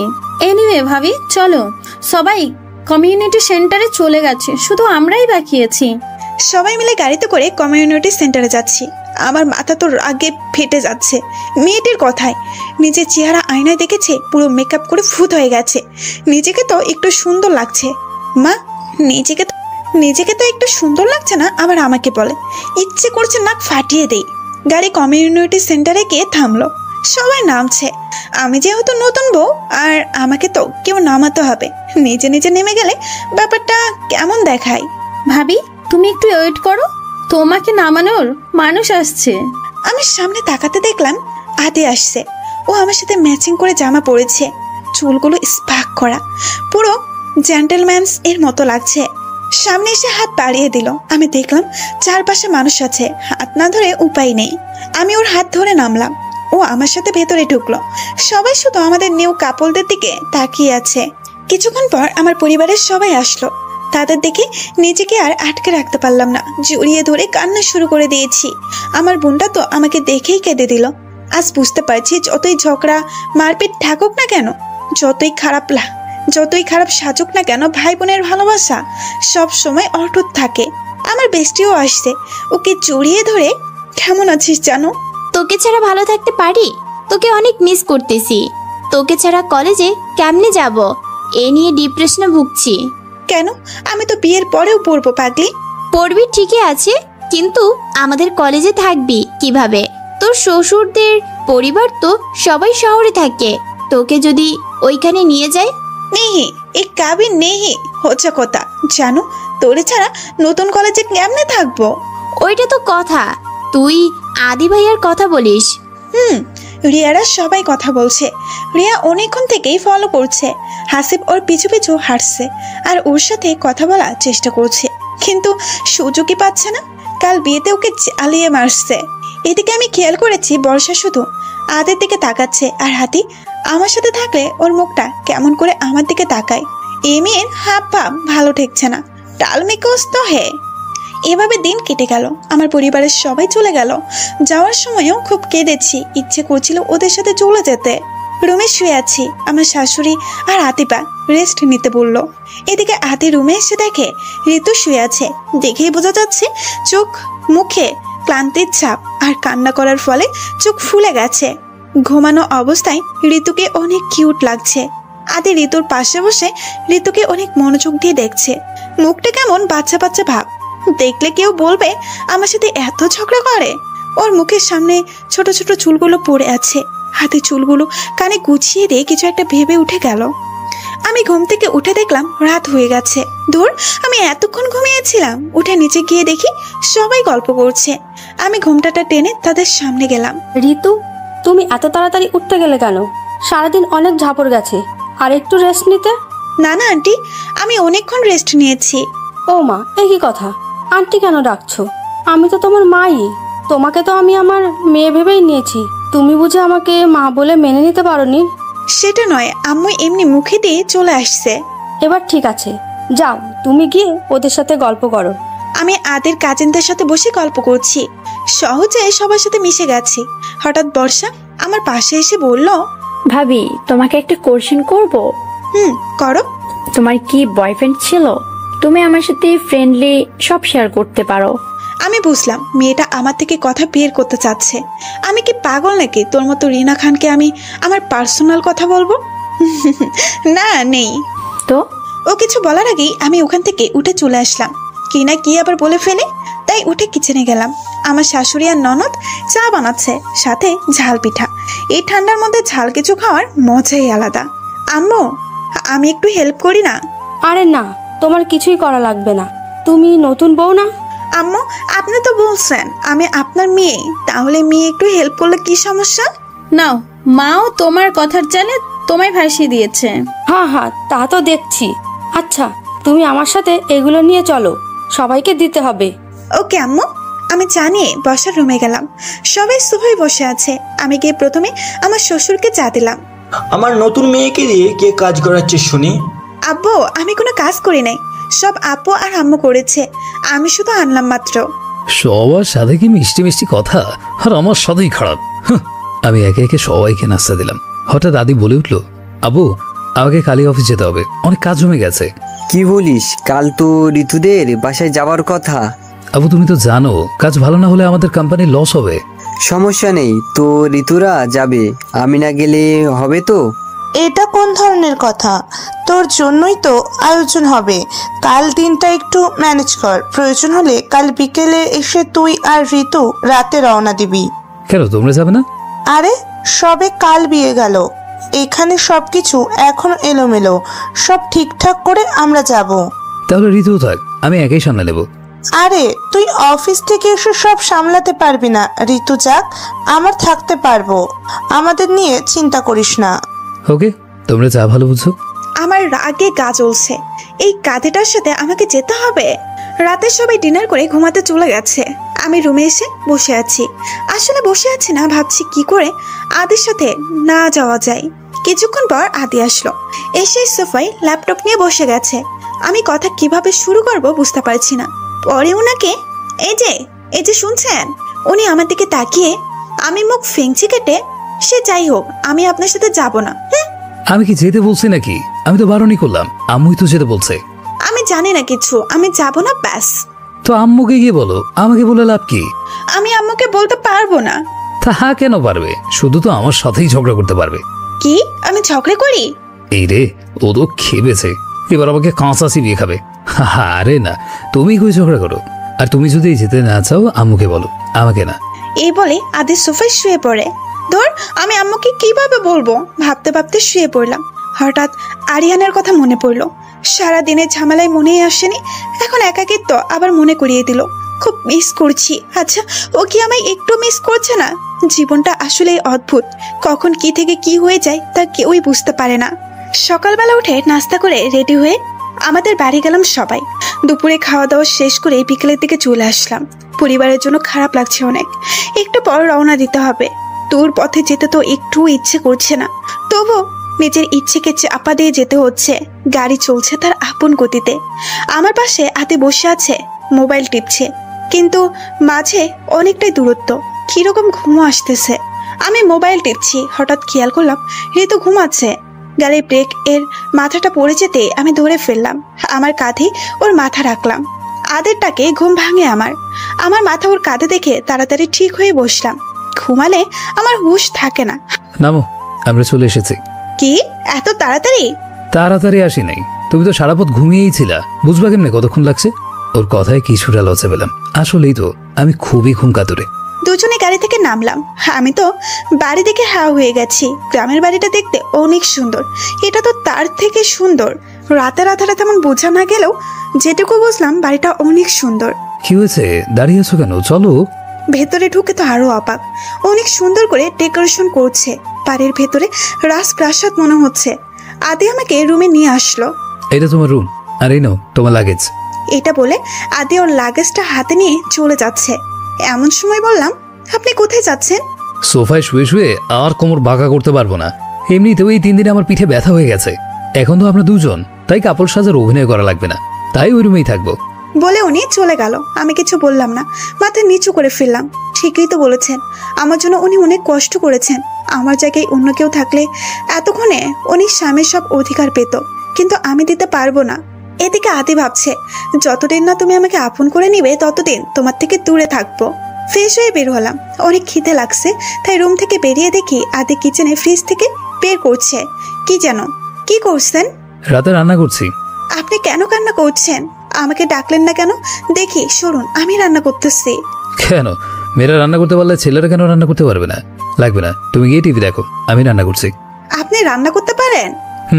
আগে তো আমি এখানে একাই থাকতাম, তো নিজে নিজেই রান্না করতাম। আর আম্মু থাকলেও ফ্রাইডেতে আমি রান্নায় হেল্প করতাম। সো এখান থেকে যাও। ওকে ঠিক আছে, বাট কাল থেকে আমি রান্না করব। ওকে। আমি গিয়ে টিভিতে কার্টুন দেখছি, কিন্তু পেটে ইঁদু দৌড়চ্ছে। হঠাৎ আদি আমার সামনে, উনি কতগুলো চিপস এনে বলে, রান্না হতে হতে এগুলো খাও। আমি খুশিতে লাফিয়ে উঠে চিপসগুলো নিলাম। আপনি কিভাবে জানেন আমার এই চিপসগুলো ফেভারিট? আদি একটা মুচকি হাসি দিয়ে চলে গেল। আমি উত্তর না পেয়ে বসে বসে চিপস খাচ্ছি আর কার্টুন দেখে হাসতেছি। আদি রান্না করতে করতে হাসছে। এখনো পৃথিবীতে এমন মেয়ে আছে এই বয়সে কার্টুন দেখে? আদি, তুই একটা বাচ্চা বিয়ে করেছিস। রান্না হয়ে গেছে, আমি আর আদি খেতে বসলাম। আমি ভাবছি ছেলেরা আবার ভালো রান্না করতে পারে না কি, কিন্তু আসলে ওর রান্নাটা খুব খুব মজা হয়েছে। পেট ভরে খেয়ে রুমে গিয়ে শুয়ে পড়লাম। মোবাইলে অ্যালার্ম দিলাম যাতে তাড়াতাড়ি উঠতে পারি। ওনারা আবার সকালে অফিস আছে। আমার শাশুড়ি মা পাঠিয়েছে ওনাকে সময় মতো সব সামলে নিতে। যদি দেরিতে উঠি তাহলে কেমনে হবে? সকালে অ্যালার্মের সাথে সাথে উঠে পড়লাম। ওনার জন্য নাস্তা রেডি করলাম। উনিও ফ্রেশ হয়ে আসলো, নাস্তা করে তাড়াতাড়ি চলে গেল। যাওয়ার সময় বলে গেল কিছু লাগলে ওনাকে কল দিতে। সারাদিনই একা একা কেটেছে আম্মুদের সাথে আর আমার শাশুড়িদের সাথে কথা বলে। রান্না বান্না শেষ করে ফ্রেশ হয়ে আসলাম। দেখি আমার মোবাইলে আননোন নাম্বার থেকে কল আসছে। আসসালামু আলাইকুম, কে বলছেন? ওয়ালাইকুম সালাম ভাবি, আমি হাসিব। ও আচ্ছা ভাইয়া, বলেন কেমন আছেন? আলহামদুলিল্লাহ ভালো, আপনি? জি ভালো। আপনার একটা হেল্প চাই। কি হেল্প? রিয়ার নাম্বারটা দিতে পারবে প্লিজ? কেন? আপনার মতো কাপল হওয়ার জন্য কতদিন আর সিঙ্গেল থাকবো। আমিও হেসে দিলাম। কিন্তু ওর পারমিশন ছাড়া নাম্বার দেওয়া কি ঠিক হবে? কিচ্ছু হবে না, আমার উপর বিশ্বাস রাখতে পারেন। অনেক জোড়াজুড়িতে নাম্বারটা দিলাম। আর আমি হাসিব ভাইয়াকে এই কয়েকদিনে যা চিনলাম, উনি খুব মিশুক আর ভালো মানুষ, তো সমস্যা হবে না, তাই দিয়ে দিলাম। তারপর খেয়ে কিছুক্ষণ ঘুমিয়ে নিলাম। এদিকে বিকেল পেরিয়ে রাত 9টা হতে চললো। এত বড় বাড়িতে একা খুব ভয় লাগছে। আমি এমনিতে ফিট, ও তার উপর এত রাত, ভয়ে হাত পা কাঁপছে। আর সকালে তাড়াহুড়ায় ওনার নাম্বারটা নেওয়া হলো না। এখন তো আমার কান্না আসছে। একটা মানুষ এত কেয়ারলেস কিভাবে হতে পারে? ঘরে যে একটা মেয়ে আছে সেটা ভুলে গেছে নাকি? আজকে আসুক, বুঝাবো মজা। আস্তে আস্তে ভয় তো বেড়ে যাচ্ছে। বসে বসে কাঁদছি। এমন সময় কলিং বেল বেজে উঠলো। ইচ্ছে করে খুলছি না, অনেকক্ষণ ধরে কলিং বেল বাজাচ্ছে, খুলছি না। দেখে মনে হয় ডুপ্লিকেট চাবি দিয়ে দরজা খুলতে পেরেছে। খুলে দেখলো আমি এক কোণে জড়সড় হয়ে বসে কাঁদছি। ও দৌড়ে এগিয়ে এসে, প্লিজ চুপ করে থেকো না, বলো কি হয়েছে। আমি ওখান থেকে উঠে চলে আসতেই উনি হাত ধরে ফেললেন। আমি এবার চিৎকার করে, হাত ছাড়ুন বলছি। এখন কেন আসতেন অফিস থেকে? ওখানেই থেকে যেতেন। এত বড় বাড়িতে যে একটা মেয়ে একা আছে তা কি জানেন না? একটু ন্যূনতম সেন্স নেই যে তার ভয় লাগতে পারে? নাকি স্বামীর অধিকার পাচ্ছেন না, যে ওই চিন্তা শক্তি হারিয়েছেন? নাকি ভালোই লাগছে না আমার কথা চিন্তা করতে? আমার কথায় আদি হাতটা হালকা করে, ঋতু চিৎকার করবেন না, চিৎকার করবেন না, আমি ভুল কিছু বলি নাই। আপনার যদি একটুও দায়িত্ববোধ থাকতো তাহলে একটাবার খোঁজ হলেও করতেন বলে রুমে এসে দরজা বন্ধ করে দিলাম। আদি দেওয়ালে সজোরে ঘুষি মারলো। আসলে ও কি পারলো দেরি করে আদির নিচে বসে বসে ঋতুর বলা কথা ভাবছে। কথাগুলো যেন কাটার মতো বিচ্ছে। আদি আবার উঠে দাঁড়ালো। যে করেই হোক ঋতুর রাগ ভাঙাতে হবে। গাড়িতে দেখলো খাওয়ার টাইম হয়ে গেছে। আদি খাবার নিয়ে ঋতুর রুমের দরজার সামনে দাঁড়িয়ে দরজায় ঠুকা দিয়ে, ঋতু আই এম সরি, কাজের অনেক চাপ ছিল। কাজ করতে করতে আমার খেয়ালই ছিল না কয়টা বেজেছিল। টাইম দেখা মাত্রই তোমার কথা মনে আসলো। আমি সব কাজ রেখে চলে আসছি। তবুও আমার ভুল হয়েছে। আমার কেন তোমার কথা মনে ছিল না? প্লিজ এইবারের মতো ক্ষমা করে দাও প্লিজ। আমি কিছুই বলছি না। প্লিজ ঋতু, দরজা খুলো না। বলছি তো আর এমন হবে না। অনেক রাত হয়েছে, আমি তোমার জন্য খাবার এনেছি, খেয়ে নাও। আমি খাবো না, আপনি যান এখান থেকে। আমার উপর রাগ করে না খেয়ে থেকো না প্লিজ। খাবো না বললাম না, যান এখান থেকে। তুমি যতক্ষণ না দরজা খুলবে আমি এখান থেকে এক পাও নড়বো না। অনেকক্ষণ পর ঋতুর আওয়াজ না পেয়ে আদি আবারও বলল, আমার কিন্তু অনেক খিদে পেয়েছে। কাজের চাপে দুপুরেও খাওয়া হয়নি। প্লিজ দরজা খুলো, তুমি না খেলে আমিও খাবো না। এবার আমি কিরকম খারাপ লাগলো, কাজের চাপে দুপুরেও খাইনি, কিন্তু তাই বলে আমি একা যে ফুলে চাপে নাকি। থাক, ক্ষমা তো চেয়েছে, গিয়ে দরজা খুললাম। সরি। ওনার ইনোসেন্ট মুখ দেখে হাসি পেল, কিন্তু হাসলে চলবে না। মুখে গম্ভীর ভাব নিয়ে ওনার হাত থেকে খাবারের প্লেট নিয়ে টেবিলে বসে খাওয়া শুরু করলাম। উনি মুচকি এসে আমার সামনে টেবিলে বসে খাওয়া শুরু করলো। ও টেবিল থেকে পানের গ্লাসটা নিতেই আমার চোখ গেল ওনার হাতে। হাতটা পুরো লাল হয়ে আছে, যেন কেউ আঘাত করছে। আপনার হাতে কি হয়েছে? লাল হয়ে আছে কেন? হাতে কিছু না বলে কিচেনে চলে গেল। মনে হলো কিছু লুকালো। আমি তেমন পাত্তা না দিয়ে চলে গেলাম। মোবাইল অ্যালার্ম দিয়ে ঘুমিয়ে পড়লাম। সকালবেলা অ্যালার্মের ডাকে ঘুম ভাঙলো। উঠে নাস্তা রেডি করলাম। আদির শার্টের হাতা ফ্লোর করতে করতে আমাকে বলল, তোমার নতুন কলেজের অ্যাডমিশনের জন্য আগের কলেজে টিসি লাগবে, কয়েকদিন পর গিয়ে নিয়ে এসো। না না, আমি নতুন কলেজে অ্যাডমিশন নিব না, আগে ওটাতেই থাকবো। পাগল নাকি? ওখান থেকে কলেজ করা অনেক কষ্টকর, তার উপরে এক্সাম আছে। সম্ভব না, তোমাকে এখানেই অ্যাডমিশন নিতে হবে।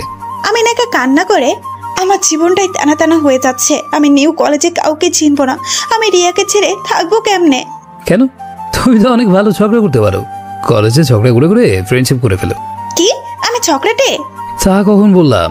এনিওয়ে, আমার লেট হয়ে যাচ্ছে, তাড়াতাড়ি নাস্তা দাও। আমি পাকা চোখে তাকিয়ে ওনাকে নাস্তা দিলাম। উনি খেয়ে চলে গেল। এভাবে এক সপ্তাহ চলে গেল। এখন আর রাতে দেরি করে আসে না, সন্ধ্যার আগেই চলে আসে। প্রতিদিন আসতে কিছু না কিছু নিয়ে আসে। এই এক সপ্তাহ ওনাকে যা ছিলাম, মানুষটা খারাপ না। আমাকে টাচ করা তো দূরে, কখনো খারাপ চোখেও তাকায় নাই। কিন্তু আজও ভাবি আমার জীবনটা কতটা বদলে গেছে। আগে আমাদের বাসায় একা একদম থাকতাম, আমার ভালো লাগতো না একা একা। আর এখন সারা দিন কাটে একাকিত্ব। এই একাকিত্ব সময়টা আমাকে খুব কষ্ট দেয়। রাতে উনি আসতেই দরজা খুললাম। উনি ফ্রেশ হয়ে এসে, তোকে একটা কথা বলার ছিল। হ্যাঁ বলেন। আসলে আমাদের বিয়েটা গ্রামে হওয়ায় আমার ফ্রেন্ডরা আর অফিসের কলিগরা সবাই বিয়েতে যেতে পারেনি। এখন সবাই একটা পার্টি থ্রো করেছে আমাদের জন্য আর কি। আমি অনেকবার মানা করেছি, কিন্তু ওরা মানছে না। এখন তুমি যদি আমার সাথে যাও ভালো হবে। আমি তোমাকে জোর করছি না, যদি চাও আর কি। অনেকটা ভয়ে আর সংকোচ নিয়ে বললাম। আমি ওনার মুখ দেখে হাসি পাচ্ছে, কথাগুলো বলতেও তুতলাচ্ছে। উনি এত আশা করে বলছে না, উনি এত আশা করে বলছে, না করতে পারছি না। ওনার সম্মানের দিকে ভেবে, আচ্ছা ঠিক আছে, কখন যেতে হবে?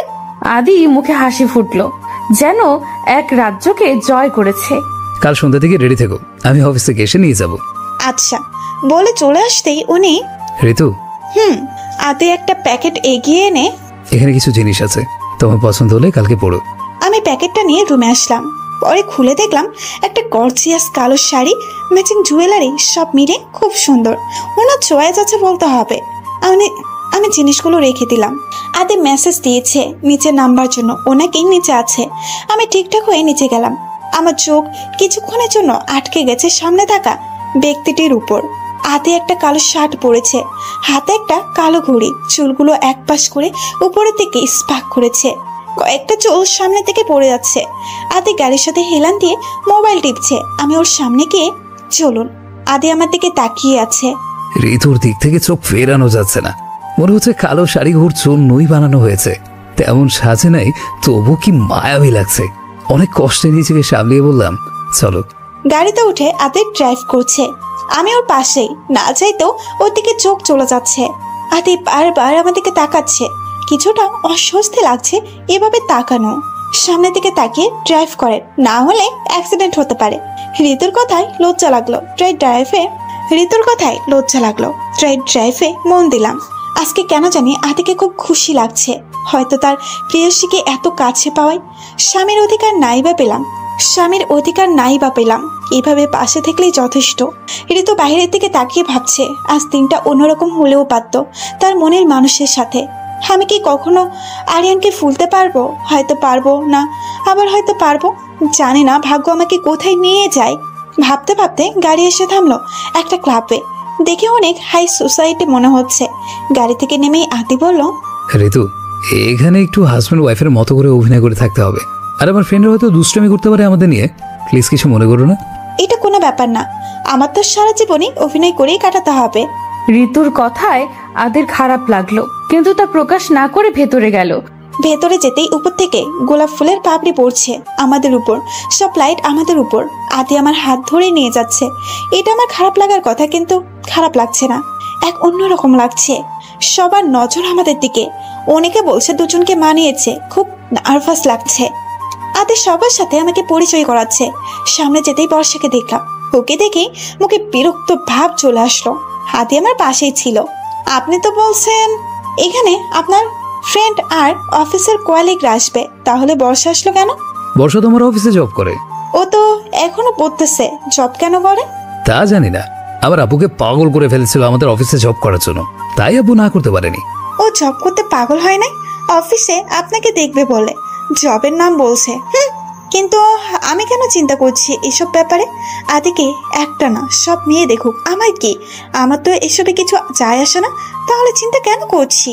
মনে মনে ভাবলাম, চলো ভাবি, তোমাকে আমার ফ্রেন্ডের সাথে পরিচয় করিয়ে দেই। এই মেয়ের কথা আমার ঠিক হজম হচ্ছে না, তবুও গেলাম ওর সাথে। বর্ষা তার বান্ধবীদের সাথে পরিচয় করিয়ে দিচ্ছে। গাইস, ইনি হচ্ছে আমাদের কিউটি বয় আদির ওয়াইফ ঋতু, গ্রামে থাকে। এবার বুঝলাম তার আসল রূপ। আসলে এই মেয়ে ভালোর যোগ্যও না, আমাকে ছোট করার জন্য মেয়েটা এসব বলছে। বর্ষার ফ্রেন্ড একটা বলল, ভাবি কি মেকআপ করতে জানো না? এত সিম্পলি কেউ পার্টিতে আসে? আরে গ্রামের মেয়ে তো, তাই তো আমার মতো ফ্যাশন জানে নাকি? হ্যাঁ আসলে আপু, আমার স্বাস্থ্য ভালো লাগে না, আল্লাহ যা দিয়েছে ওইটাতেই হ্যাপি। এত মেকআপ করে বিশ্ব সুন্দরী হওয়ার ইচ্ছে নেই। এই নর্মালি সবার থেকে বেটার লাগছে বলে চলে এলাম। এদিকে বর্ষা ফুসছে কিভাবে ঋতুকে ছোট করবে। আদি আমাকে নিয়ে এসে একটা মেয়ের সাথে পরিচয় করাচ্ছে। ঋতু, ও হচ্ছে আমার বেস্ট ফ্রেন্ড আরিশা। ছোটবেলা থেকে একসঙ্গেই বড় হয়েছে। আরিশা আমার দিকে হাত বাড়িয়ে দিল। হাই, আমি আরিশা মাহমুদা। আমিও হ্যান্ড কেস করে আমি ঋতু নাসনেন। তোরা কথা বল, আমি একটু আসি। আদি চলে গেল। তো বিবাহিত জীবন দুজনে কেমন কাটছে?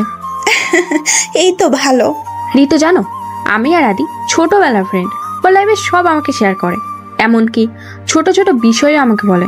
ওর যখন কোনো কারণে মন খারাপ বা খারাপ সময় থাকে, তখন আমি ওর পাশে থাকি। ওর লাইফের সবচেয়ে বড় কথা আমাকে বলবে না। হ্যাঁ, আমি জানি তোমার আর আদির মধ্যে কিছুই নেই, সব ফর্মালিটি দেখানো হচ্ছে। আমি যেহেতু সব জানি, আমার সাথে ফর্মালিটি দেখানো লাগবে না। আমি কিছু বলছি না, মাথা নিচু করে আছি। তবে আদি ঠিকই বলেছে, তুমি পরীর থেকেও সুন্দর, খুব মিষ্টি লাগছে। আচ্ছা চলো, সবাই ওখানে গল্প করছে, ওখানে যাই। সবাই একসাথে গল্প করছে, আমাকে আর আদিকে নিয়ে মজা করছে। হাসিব এসেছে যেহেতু আদির ফ্রেন্ড। হঠাৎ হাসিব বলে উঠলো, ভাবি জানো আদি অনেক ভালো গান গায়, তো তুমি বলো না তোমার জন্য একটা গান করতে। আমি কিছু বলছি না, শুধু মুচকে হাসি দিলাম। এবার সবাই ওকে জোর করে গান গাইতে বলছে, কিন্তু ও গাচ্ছে না। অনেক জোর করে রাজি হলো। একজনের একটা গিটার দিল। আদি গিটারটা নিয়ে সবার সামনে গিয়ে একটা চেয়ারে বসলো। আদি এক নজর ঋতুর দিকে তাকিয়ে গিটার বাজানো শুরু করলো। ঋতুর দিকে তাকিয়ে মুচকি হেসে গান শেষে সবাই হাততালি দিল। ব্রো, অনেক দারুণ হয়েছে, তোর গানের গলার জবাব নেই। আদি দেখছে ঋতু তাকে কোনো কমপ্লিমেন্ট দিচ্ছে না। ও মন খারাপ করে বাইরে চলে গেল। সবাই গল্প করছে। হঠাৎ বর্ষা বলে উঠলো, তো এবার ভাবির মুখ থেকে গান শুনি, এবার বোঝো মজা। তোমার মতো গাইয়া মেয়ে নাকি আবার গান পারে। আইডিয়াটা কিন্তু খারাপ না। ভাবি, তোমার মুখে একটা গান শোনা যাক। আরে রিপাত ভাই, বোঝেনি তো, গ্রামের মেয়ে তো, গ্রামের মেয়েরা তো চুলা গোতানো ছাড়া। উপস্থিত সবাই হেসে উঠলো, শিহাব আর আরিশা ছাড়া। বর্ষা, মানুষকে অপমান করার অভ্যেসটা এখনো তোমার যায়নি। একদিন তুমি নিজেই হাসির পাত্র হয়ে যাবে, তখন দেখবে কেমন লাগবে। অপমানের কি আছে, যেটা সত্যি সেটা বলছি। এতক্ষণ আদি এখানে থাকলে বের হয়ে যেত তোর অপমান করা ভাবিকে। এই আদিটা এই আদিটাও না কোথায় যেন উধাও হয়ে গেছে। বর্ষা আর আরিশার তর্কের মধ্যে হঠাৎ গিটারের সুর বেজে উঠল। জানতাম গানের মধ্যে গিটার বাজে, এখন দেখছি তর্কের মধ্যেও গিটার বাজছে বলে সামনে তাকালো। সবাই সামনে তাকিয়ে অবাক হয়ে গেছে। ঋতু গিটার বাজাচ্ছে। সবাই খুব অবাক হয়ে তাকিয়ে আছে। ঋতু চোখ বন্ধ করে গাওয়া শুরু করলো। আদি এতক্ষণ বাইরে দাঁড়িয়েছিল। হঠাৎ চেনা কণ্ঠ কানে গেল আদি দৌড়ে এসে দেখলো ঋতু গান গাচ্ছে। আদি অবাক হয়ে শুনছে। ঋতু চোখ বন্ধ করে আরিয়ানের সাথে প্রতিটি মুহূর্ত মনে করে গান গাচ্ছে। এই গানের সাথে তার কষ্টটা কমছে মনে হচ্ছে। আদি বুঝতেছে ঋতুর খুব কষ্ট হচ্ছে, কিন্তু কি করবে, সে ভুল মানুষকে ভালোবেসেছে ঋতু। গান শেষ করে চোখের কোণে পানি মুছে নিল। সবাই হাততালি দিল। বর্ষা তো রাগে ফুঁসছে। ঋতু বর্ষার সামনে গিয়ে বলল, সবাইকে আমি কেমন, আমি কি পারি না পারি এগুলো বলা লাগে না, আমি কাজ করে দেখাতে ভালোবাসি। আর কি যেন বললে, আমি আদির যোগ্য না? আমি কারো যোগ্য হওয়ার জন্য জন্ম নিইনি। আমি নিজের জন্য নিজের যোগ্যতা অর্জন করি, কাউকে দেখানোর জন্য না। আর একটা কি যেন বললে, আমি গ্রামের মেয়ে তাই ফ্যাশন জানি না। শুধু মেকআপ করলে তাকে ফ্যাশন বলে না। আমাদের বাসায় এসো, ফ্যাশন কাকে বলে দেখিয়ে দেবো। সো সামনে থেকে আমাকে কিছু বলার আগে 1000 বার চিন্তা করবে। সবাই অবাক হয়ে শুনছে। আরিশার হাসিব তো মনে মনে খুশি হয়েছে। আদি আগা মাথা কিছুই বুঝতেছে না, কারণ ও তখন ছিল না। ঋতু কথাগুলো বলে ভাব নিয়ে আরিশার সহ অন্য পাশে সবাই চলে গেল। সবাই আবার যার যার মতো কথা বলছে। হাসিব আদিকে কিছুক্ষণ আগের কথা বলল। আদি তো রেগে ফায়ার। আদি বর্ষার কাছে গিয়ে, তোর সাহস কি করে হলো ঋতুকে অপমান করার? তোর এই রূপ তো আমি আগে থেকেই জানি। আজ ঋতুকেও দেখা দিলি। তুই আর ঋতুর মধ্যে কত তফাৎ। নেহাত মামার জন্য তোকে অফিসে রেখেছি, কিন্তু আজ যেটা করলি সেটার জন্য তোর কোনো ক্ষমা নেই। তুই আর অফিসে যাবি না বলে আদি চলে গেল। বর্ষার রাগে আর এক মুহূর্তও দাঁড়ালো না, বাড়ি চলে গেল। এদিকে আরিশা আর ঋতু অনেক গল্প করছে। ঋতু জানলো আরিশার নাকি 2 বছর আগে বিয়ে ঠিক হয়ে আছে, সামনের মাসে বিয়ে। এভাবে দুজন কথা বলছে আর হাসছে। আর আদি দূর থেকে ঋতুর হাসি ভরা মুখ দেখছে। সবাই একসাথে ডিনার করে বিদায় নিচ্ছে। আরিশা ঋতুকে সবার থেকে আলাদা এনে বলল, তোমাকে কিছু কথা বলবো, কিছু মনে করবে না তো? কি মনে করবো আবার, আপনি বলেন। আদি তোমাকে অনেক ভালোবাসে, এখন থেকে না, আরো 2 বছর আগে থেকে। কতটা ভালোবাসে বলে বোঝাতে পারবো না। আদির একটা ডায়েরি আছে, ওটা বললেই বুঝবে। আর একটা কথা, আরিয়ানকে বললে ভুলে যে, ও ভালো ছেলে না, ও একটা। আর বলতে পারলো না, আদি চলে আসলো। তোমাদের কথা এখনো শেষ হয়নি, লেট হয়ে যাচ্ছে, চলো। ওকে চলো। আমার তো পা চলছে না। আরিশা এটা কি বললো? আরিয়ান ভালো ছেলে না? না, আরিয়ান খারাপ হতেই পারে না। ও আমাকে খুব ভালোবাসে। বাহিরে গিয়ে আরিশা তার গাড়ি করে চলে গেল। আমারও যাওয়ার জন্য গাড়িতে উঠলাম। আমার মাথায় আদির কথাও আসলো। ও আমাকে ভালোবাসে, তাও 2 বছর ধরে। আদি থেকেও আরিয়ানের কথা আমার বেশি খটকা লাগছে। কি হচ্ছে আমার সাথে? ঋতু, এনি প্রবলেম? অনেকক্ষণ থেকে দেখছি তুমি অন্যমনস্ক হয়ে আছো। বর্ষার কথায় খারাপ লাগছে? আসলে ও এমনই, সবাইকে অপমান করার জন্য অলওয়েজ প্রস্তুত থাকে। না, ওর কথাই কি মনে করব? যার যে অভ্যাস সে তো তেমনি করবেই। এটা আপনার মামির দোষ। আপনার মামি সঠিক শিক্ষা দিতে পারে নাই। আমার মামিও এই টাইপের, কিন্তু আমার মামা অনেক ভালো পেয়েই তো ওনার মাথার উপরে উঠে গেছে। আচ্ছা, একটা কথা বলবো? বলেন। তুমি অনেক ভালো গান গাও, বাট এত ভালো গান কেন পারো? আমার গান ভালো লাগে। আমার যখন মন খারাপ থাকে নিজে নিজে গান গাই। আর গিটার বাজানো শিখেছি ইউটিউব থেকে। ও আচ্ছা। আপনিও ভালো গান পারেন। থ্যাঙ্কস। আবারও আমাদের মাঝে নীরবতা বিরাজ করছে। বাড়ি এসে আমার রুমে শুয়ে আছি, ভাবছি আরিশা আপু আরিয়ানের কথা কেন বলল। হঠাৎ মনে আসলো আরিয়ানের কথা শুধু আরিশা আপু না, আদি আর রিয়াও বলেছে, কিন্তু আমি তেমন পাত্তা দেইনি। আরিয়ানের ব্যাপারে আদি আর রিয়া কি এমন জানে যে ওর নামে খারাপ বলছে? আসলে কি আমার থেকে কিছু লুকিয়ে আছে? তাহলে সেটা কি?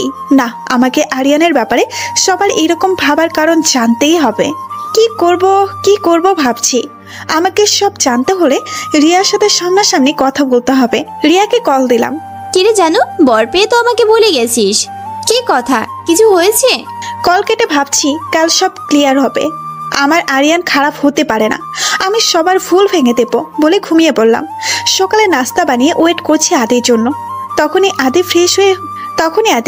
ফ্রেশ বের। আজকে কেন? আরো কয়েকদিন পরে যেও। এ রে, ওকে যেতে দেওয়া যাবে না। না না, আপনাকে যেতে হবে না, আমি যেতে পারবো, আর রিয়া তো থাকবেই। ওকে, আমি যাবো তোমার সাথে। আমারও অফিসে অনেক কাজ, তাই আর শুরু করলাম না ওকে।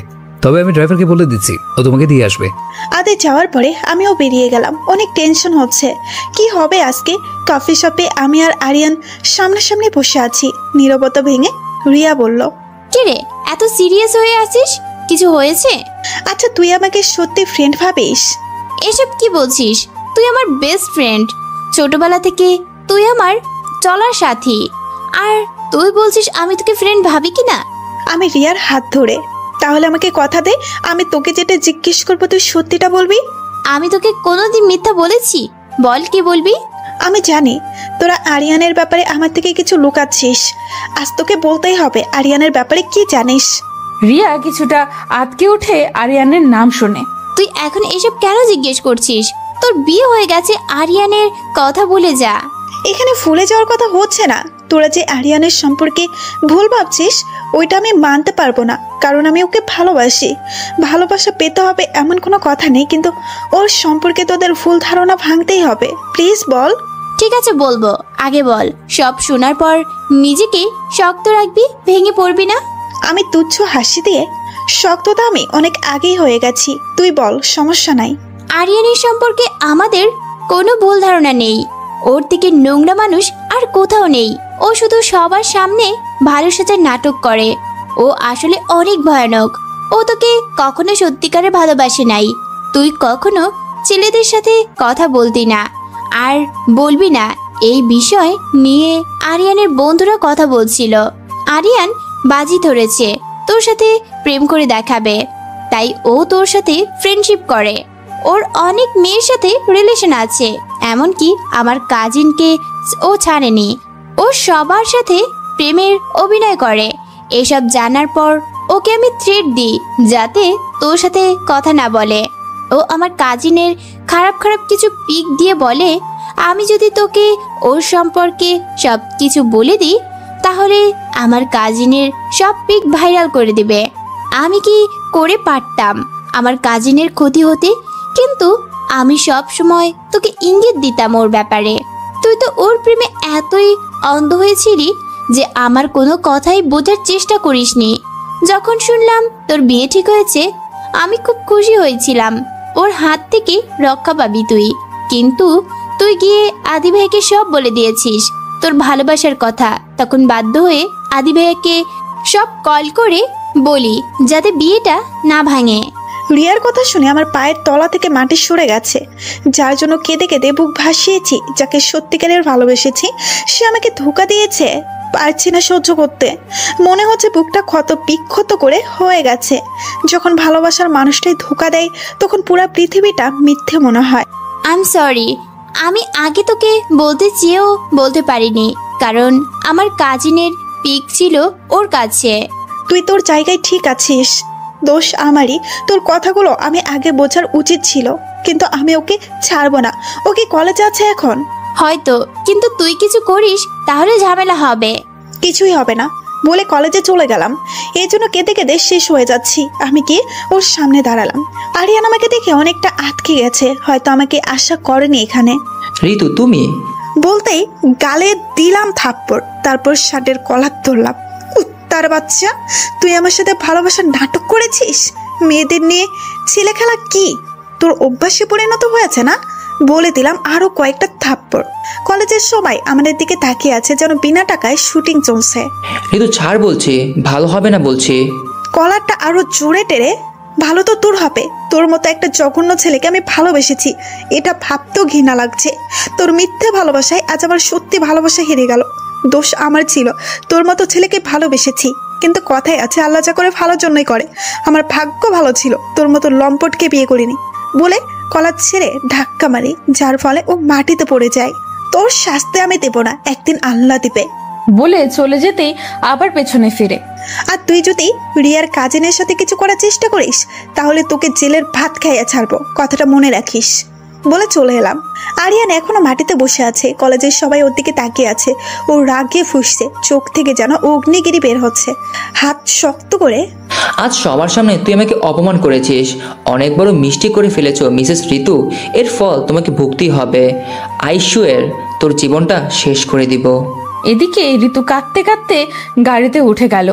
আদির সাথেও কথা বলেনি। কি অপরাধ ছিল আমার? জীবনে একটাই মানুষকে ভালোবেসেছি, তাও ভুল মানুষকে। কিন্তু আমার ভালোবাসায় তো মিথ্যে ছিল না, অভিনয় ছিল না, তবুও কেন ধোকা পেলাম? আজকে যেন আমার পৃথিবীটাও মিথ্যে মনে হচ্ছে। কাঁদতে কাঁদতে বাড়ি এসে পৌঁছালাম। আসতে বিকেল হলো। বাড়ি এসে দেখি আদি অফিস থেকে চলে এসেছে। আমি কিছু না বলে রুমে গিয়ে দরজা অফ করে দিলাম। আদি কোনো রিয়াকশন করলো না, কারণ আদিকে রিয়া ফোন করে সব বলেছে। তাই আদিও চায় ঋতু কিছুক্ষণ একা থাকুক, কাঁদুক। এটা যেন ওর শেষ কান্না হয়। আদি রাতে অনেকবার ডাকছে ঋতুকে, কিন্তু ঋতুর কোনো সারা শব্দ পেল না। তাই আদি আর জোর করলো না। এদিকে ঋতু কাঁদতে কাঁদতে ঘুমিয়ে গেছে। সকালে উঠে ঋতুর মনে পড়লো রাতে যে শুয়ে পড়েছিল সে তো কোনো রান্নাও করে নাই। তাহলে আদি কি খেলো? রুম থেকে বেরিয়ে দেখলাম আদি কিচেনে নাস্তা বানাচ্ছে। একটু খারাপ লাগলো। আদি ঋতুকে দেখলো। ঋতুর চোখ ফুলে গেছে। তুমি এত তাড়াতাড়ি উঠে গেলে যে? কই তাড়াতাড়ি? আচ্ছা, আপনি কাল রাতে কি খেয়েছেন? আসলে আমি তোমাকে কিচ্ছু বলতে হবে না, আমি সব জানি। আমি অবাক তাকিয়ে আছি ওর দিকে। একটা কথা বলি ঋতু, যেটা চলে গেছে ওইটা অতীত। ওই দিন রেস্টুরেন্ট থেকে বেরিয়ে যাওয়ার পর আমাকে রিয়া কল করে বলেছে বিয়েটা না ভাঙতে। আরিয়ান ভালো না। তারপর খোঁজ নিয়ে দেখি আসলেই আরিয়ান ভালো ছেলে না। যদি ভালোই হতো তোমার বিয়ের দিন পার্টি করতো না। এখন যাও, ফ্রেশ হয়ে আসো। চোখ মুখের যে হাল করেছো পুরোই পেতনি লাগছে। আমি মুস্কি এসে চলে আসলাম। এভাবে কয়েকটা দিন চলে গেল। এই কয়েকদিন অনেক কেয়ার করেছে, কিন্তু রাত হলে কষ্টটা বেড়ে যায়। কাউকে সত্যিকারের ভালোবাসলে তার পাওয়া আঘাত সহ্য করা যায় না, নিজেকে শূন্য মনে হয়। আজকে কেন জানি মনটা একদমই ভালো লাগছে না। একা একা আর কত? আরিয়ান সে সকালে যায়, সে সন্ধ্যায় আসে, বাকিটা সময় একাই কাটে। হয়তো আমাদের সম্পর্কটা স্বাভাবিক না, তবুও একটু কোথাও ঘুরতে নিয়ে গেলে কি এমন হয়? মনটা একটু ভালো লাগতো। আসার পর থেকে এই বাড়িটাই বন্দি হয়ে আছি, এগুলো ভাবছি। হঠাৎ কলিং বেল বেজে উঠলো। এখন যদি আদি হয় তাহলে কিছু কথা শোনাই দিব। বলেই দরজা খুললাম। দরজা খুলে দেখলাম আদি কিছু বলতে যাবো, আমাকে টেনে নিয়ে দরজা বন্ধ করে দৌড়ে আমার রুমে যাচ্ছে। ওনার এই কাণ্ডে আমি হা হয়ে গেছি। ভাবছি বকাঝোকা করবো, তার সুযোগই পেলাম না। আমি ওনার পেছন পেছন দৌড়ে গেলাম। দেখি উনি আমার আলমারি থেকে জিনিসপত্র সব বের করে ফেলেছে। বলা নেই কওয়া নেই, আমার সব জিনিস কেন বের করে ফেলেছে, তাও এত তাড়াহুড়া করে। আমার রাগ উঠে গেল। এই যে আপনি আমার পারমিশন ছাড়া আমার জিনিসে হাত দিয়েছেন কেন? আর এগুলো বের করছেন কেন? ফাজলিমে পাইছেন নাকি? আতে জিনিস বের করতে করতে, আরে আম্মুর আর আদিবারা আসতেছে, এতক্ষণে চলেও আসছে। হয়তো আমাদের আলাদা দেখলে অনেক প্রবলেম হয়ে যাবে। আমি ওনার কথা শুনে, এসব কি বলছেন? ওনারা আসলে আমাদের কল করতো না? আরে বাবা, ওনারা হঠাৎই আসছে। আমি অফিস থেকে আম্মুকে কল করছি, আম্মু বলছে ওনারা আসতে আর নাকি 20 মিনিট লাগবে। বাট তোমাকে কল করতে করতে তুমি ধরছো না, তাই আমাকেই আসতে হলো। আমাকে কথা বলতে না দিয়ে তোমার পটপটানি বন্ধ করে এগুলো আমার রুম থেকে নিয়ে যাও। এমনিতেই আস্তে আস্তে 15 মিনিট চলে গেছে, আর 5 মিনিট আছে আমাদের হাতে। আমি দৌড়ে কাজে নেমে পড়লাম। আমি আর উনি আমার সব জিনিস ওনার রুমে নিয়ে যাচ্ছি। আমি জিনিস রেখে আসতেই দুজনে মুখোমুখি হয়ে গেলাম। বাস খেলাম একটা ধাক্কা। বাবা গো, আমার মাথা ফেটে গেল গো। আমি মাথায় হাত বোলাতে বোলাতে উনি আমার কথায় পাত্তা না দিয়ে চলে গেল। আমার রাগ আরো বেড়ে গেল। দাঁড়াও, বোঝাবো মজা। দাঁড়িয়ে দাঁড়িয়ে ভাবছি, দাঁড়িয়ে না থেকে কাজও তো করতে পারো। এগুলো তোমার করার কথা, এখন আমাকে করতে হচ্ছে। কি কপাল আমার। বলে চলে গেল। আমি তো রাগে ফুঁসছি। এত অপমান! আমাকে কাজের খোঁটা দিচ্ছে। সারাদিন ঘরের সব কাজ করি, যে ওগুলো কি চোখে পড়ে না? আমি তেড়ে গিয়ে ওনার সামনে দাঁড়ালাম। এই, আপনি আমাকে কাজের খোঁটা দিচ্ছেন? হ্যাঁ, আজ একটু করে আপনার দম শেষ হয়ে গেল? সারাদিন যে বাড়ির সব সামলাতে হয় সেগুলোকে দেখেন না? হ্যাঁ, আমি আবার কখন তোমাকে কাজের খোঁটা দিলাম? আমি কোমরে হাত দিয়ে বললাম, এখন তো সব ভুলে যাবেন। আমাকে অপমান করা না? ওকে, অপমান যখন করেছেন আমি আর একটা জিনিসও নিয়ে যাব না, সব আপনি করবেন। ও অসহায়ের মতো মুখ করে, আমি তোমাকে অপমান করিনি, জাস্ট তোমাকে হেল্প করার কথা বুঝাইছি। তুমি ভুল বুঝতেছো। কি? আমিও ভুল বুঝছি? আমি ভুল বুঝি নাই, আপনি আমাকে অপমান করেছেন। আচ্ছা, তুমি একটা কথা বলো তো, তুমি কি শুধু আমার সাথেই ঝগড়া করার জন্য জন্ম হয়েছো, সবার সাথে দেখি মিষ্টি মিষ্টি কথা বলো, খালি আমি ছাড়া। কি আমি ঝগড়ুটে? আমি আপনার সাথে বলতেই কলিং বেল বেজে উঠলো। দুজনে বড় বড় চোখ করে তাকিয়ে জিনিস নিয়ে দিলাম তোর। সব জিনিস এলোমেলো করে আদির আলমারির মধ্যে একবার ঢুকাচ্ছি। সব নিয়ে উনি দরজা খুলতে যাবে। এই যে কি করছেন? আপনার গায়ে এখনো অফিস থেকে আসা কাপড় রয়েছে, ওনারা কি ভাববে? হ্যাঁ, এখন কি করব? কি আর করবে? আমি দরজা খুলছি, আপনি ওয়াশরুমে যান ফ্রেশ হতে। আমি গিয়ে দরজা খুললাম। আসসালামু আলাইকুম। ওয়ালাইকুম আসসালাম। ওনার ভেতরে ঢুকে, ও মা, বাড়িটা কি সুন্দর করে গুছানো। এতক্ষণে শুধু আদি থাকলে বাড়ির দিকে তাকানো যেত না। প্রত্যেকবার আমি এসেই সব গুছাই। তোমাকে আদির সাথে পাঠিয়ে দিয়ে ভালোই হলো। হ্যাঁ মা, না হলে আমাকে এতক্ষণে কাজে লেগে যেতে হতো। আমি একটা হাপলা মার্কা হাসি দিলাম, মনে মনে ভাবছি শুধুমাত্র আদির রুম ছাড়া এখন যদি ওই রুমে যাই সবাই বমি করে দিবে। কি তাড়াহুড়া করে সব আদির রুমে কোনো রকম নিয়ে গেলাম। আমি কি ওনাদের জন্য শরবত নাস্তা বানাচ্ছি, বানিয়ে এনে দেখি আদির সবার সাথে গল্প করছে। আমি গিয়ে সবাইকে নাস্তা দিলাম, তারপর রাতের খাবার রেডি করছি আর সামনের রুমে ওনাদের কাণ্ড দেখছি। ওদের দেখলে খুব ভালো লাগে।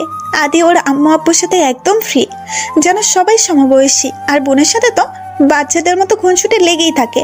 আমার খুব বোনের কথা মনে পড়লো। আমরাও সারাদিন সাপের লেওয়ার মতো ঝগড়া লেগেই থাকতো। আদিবা এসে আমাকে হেল্প করছে। সবাই একসাথে বসে ডিনার করলাম। সবার সাথে খুব ভালো লাগছে। অলওয়েজ তো একা একা থেকে বোর হয়ে গেছি। সবাই ডিনার করে বসার রুমে বসলো। হঠাৎ আদিবা বলল, ভাইয়া তোর মনে আছে শীতের সময় আমরা বাগানে আগুন জ্বালিয়ে আড্ডা দিতাম, গান করতাম, আরো কত কি। মনে থাকবে না কেন, খুব ভালো লাগতো। চল না ভাইয়া, এখন আমরা আগুন জ্বালিয়ে আড্ডা দিই। পাগল নাকি? এখন কাজিনরা কেউ আছে? আড্ডা জমবে না। কি হবে, আমাদের ফ্যামিলির সাথে দিব। আর তুই আর আমি থাকলে আর কেউ লাগে নাকি?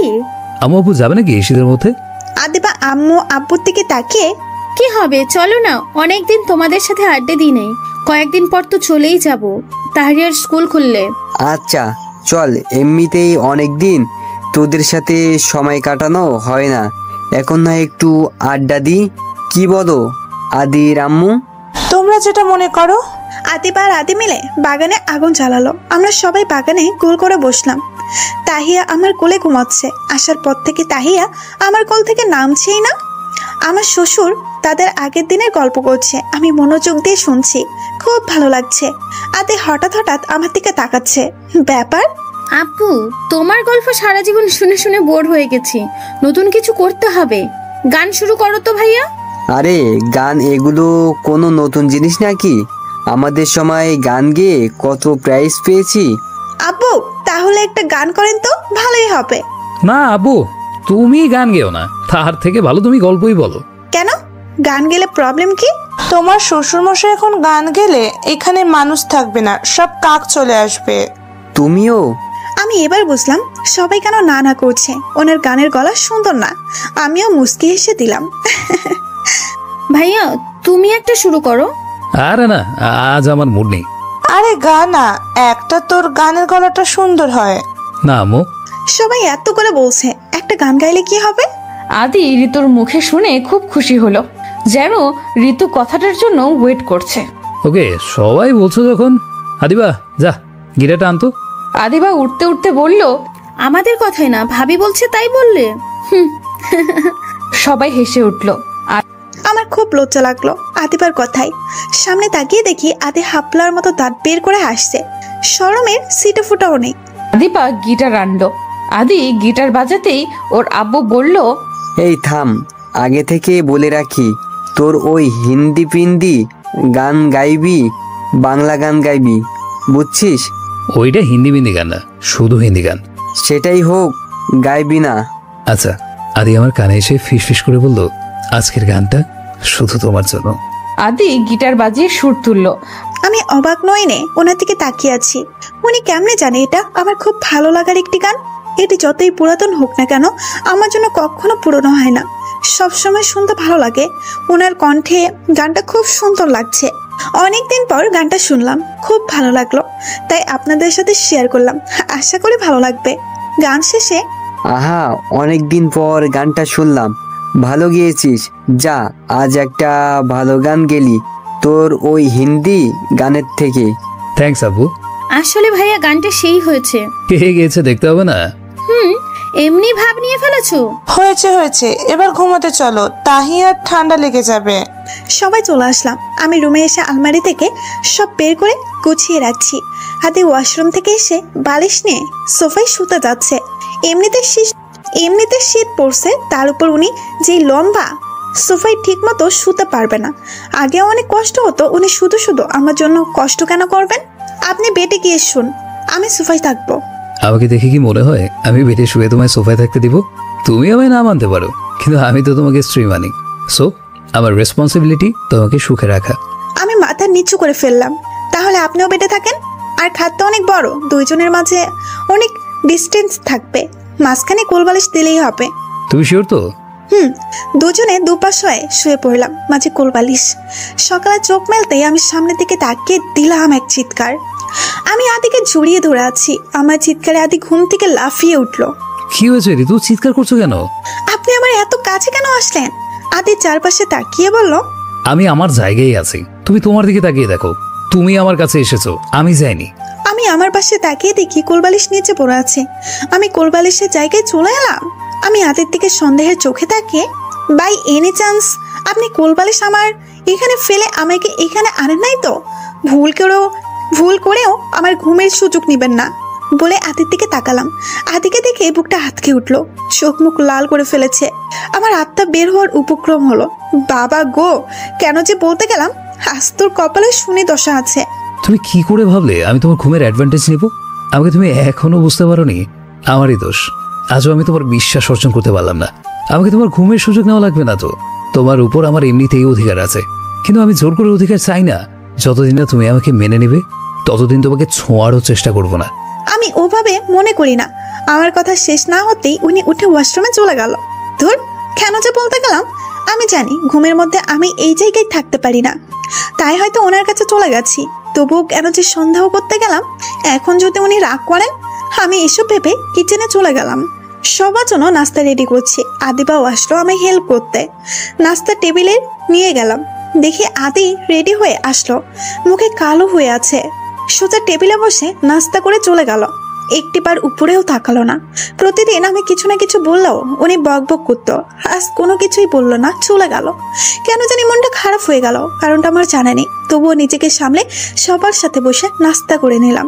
সারাদিন সবার সাথে খুব ভালো কেটেছে। তাহিয়া তো আমাকে ছাড়া কিছুই বোঝে না, এমনকি আদিবার কাছেও যায় না। বিকেলবেলা তাহিয়াকে ঘুম পাড়িয়ে রুমে ঘোরাচ্ছি। আদির আলমারি খুলে ওর জিনিস ঠিক করছি, এমন সময় একটা হাতের শক্ত কিছু লাগলো। ভালো করে দেখে বুঝলাম এটা ডায়েরি দেখেই আরিশা আপুর কথা মনে পড়লো। আরিশা আপু বলেছে আদি নাকি আমাকে 2 বছর আগে থেকে ভালোবাসে। ডায়েরি পড়লে নাকি বুঝবো, এই কথাটা আমার মাথায় ছিল না। আমি ডায়েরিটা নিয়ে বেলকনির দোলনায় বসলাম। ডায়েরির প্রথম পৃষ্ঠায় তার কলেজ লাইফের কথা, তার পড়াশোনা নিয়ে। তারপরে পৃষ্ঠায় উল্টালাম, লেখা আছে আজকে আম্মুর জোড়াজুড়িতে ওনার দূরের কাজিনের মেয়ের বিয়েতে গেলাম। ডায়েরিতে বিয়েতে এসে একটু ভালো লাগছে না, কারণ তেমন কাউকে চিনি না। হঠাৎ একটি মেয়েকে দেখে আমার পৃথিবী থেমে গেছে। লাইফে কোনো মেয়েকে আমার ভালো লাগে না, আমি ওইভাবে তাকাতাম না। আজ কি হয়ে গেল, ওই মেয়ের দিক থেকে চোখ ফেরাতে পারছি না। কোনো মেকআপ ছাড়া কাউকে এত কিউট লাগে আমার জানা ছিল না। পরে আদিবার কাছ থেকে জানলাম ওর নাম ঋতু। নামটাও ওর মতোই কিউট। আস্তে আস্তে ওর কথাবার্তা, চলাফেরা দেখা আমি একদম মুগ্ধ হয়ে গেছি। খুবই সাধারণ একটি মেয়ে, বিয়েতে কোনো ছেলের সাথেও কথা বলতে দেখিনি, এমনকি আমার দিকেও তাকায়নি। বাড়িতে এসে ঘুমাতে বসতে সব সময় ওর ছবি আমার চোখে ভাসে। খুব মিস করি আমি। বুঝে গেছি আমি ঋতুকে ভালোবেসে ফেলেছি। যে আমি মেয়েদের দিকে তাকাইনি, আচ্ছা একটা মেয়ে আবার ঘুম কেড়ে নিল। তারপর থেকে ওর ব্যাপারে সব খোঁজ নেই। অনেকদিন কলেজেও গিয়েছি ওকে দেখতে। এভাবে দিন কাটলো। আমি দিন দিন ঋতুকে ভীষণ ভালোবেসে ফেলেছি। এভাবে 2 বছর কেটে গেল ওকে লুকিয়ে লুকিয়ে ভালোবেসে, দূর থেকে লুকিয়ে দেখা। কখনো সাহস হয়নি ওর সামনাসামনি হতে। পরে পরিবারকে জানালে সবাই রাজি হয়, কারণ সবাই জানে ঋতু অনেক ভালো মেয়ে, তাই সবাই মিলে এঙ্গেজ করে ফেলে। কিন্তু আমি ওকে আংটি পরানোর সময় দেখলাম ওর চোখের কোণে পানি। এটা দেখে বুকটা কেঁপে উঠলো। ঋতু কি বিয়েতে রাজি নাই? মনের ভেতর হাজারো প্রশ্ন জমলো। তাই ওর সাথে আলাদা দেখা করি। আমি ওর সাথে কথা বলে জানলাম ওর বয়ফ্রেন্ড আছে।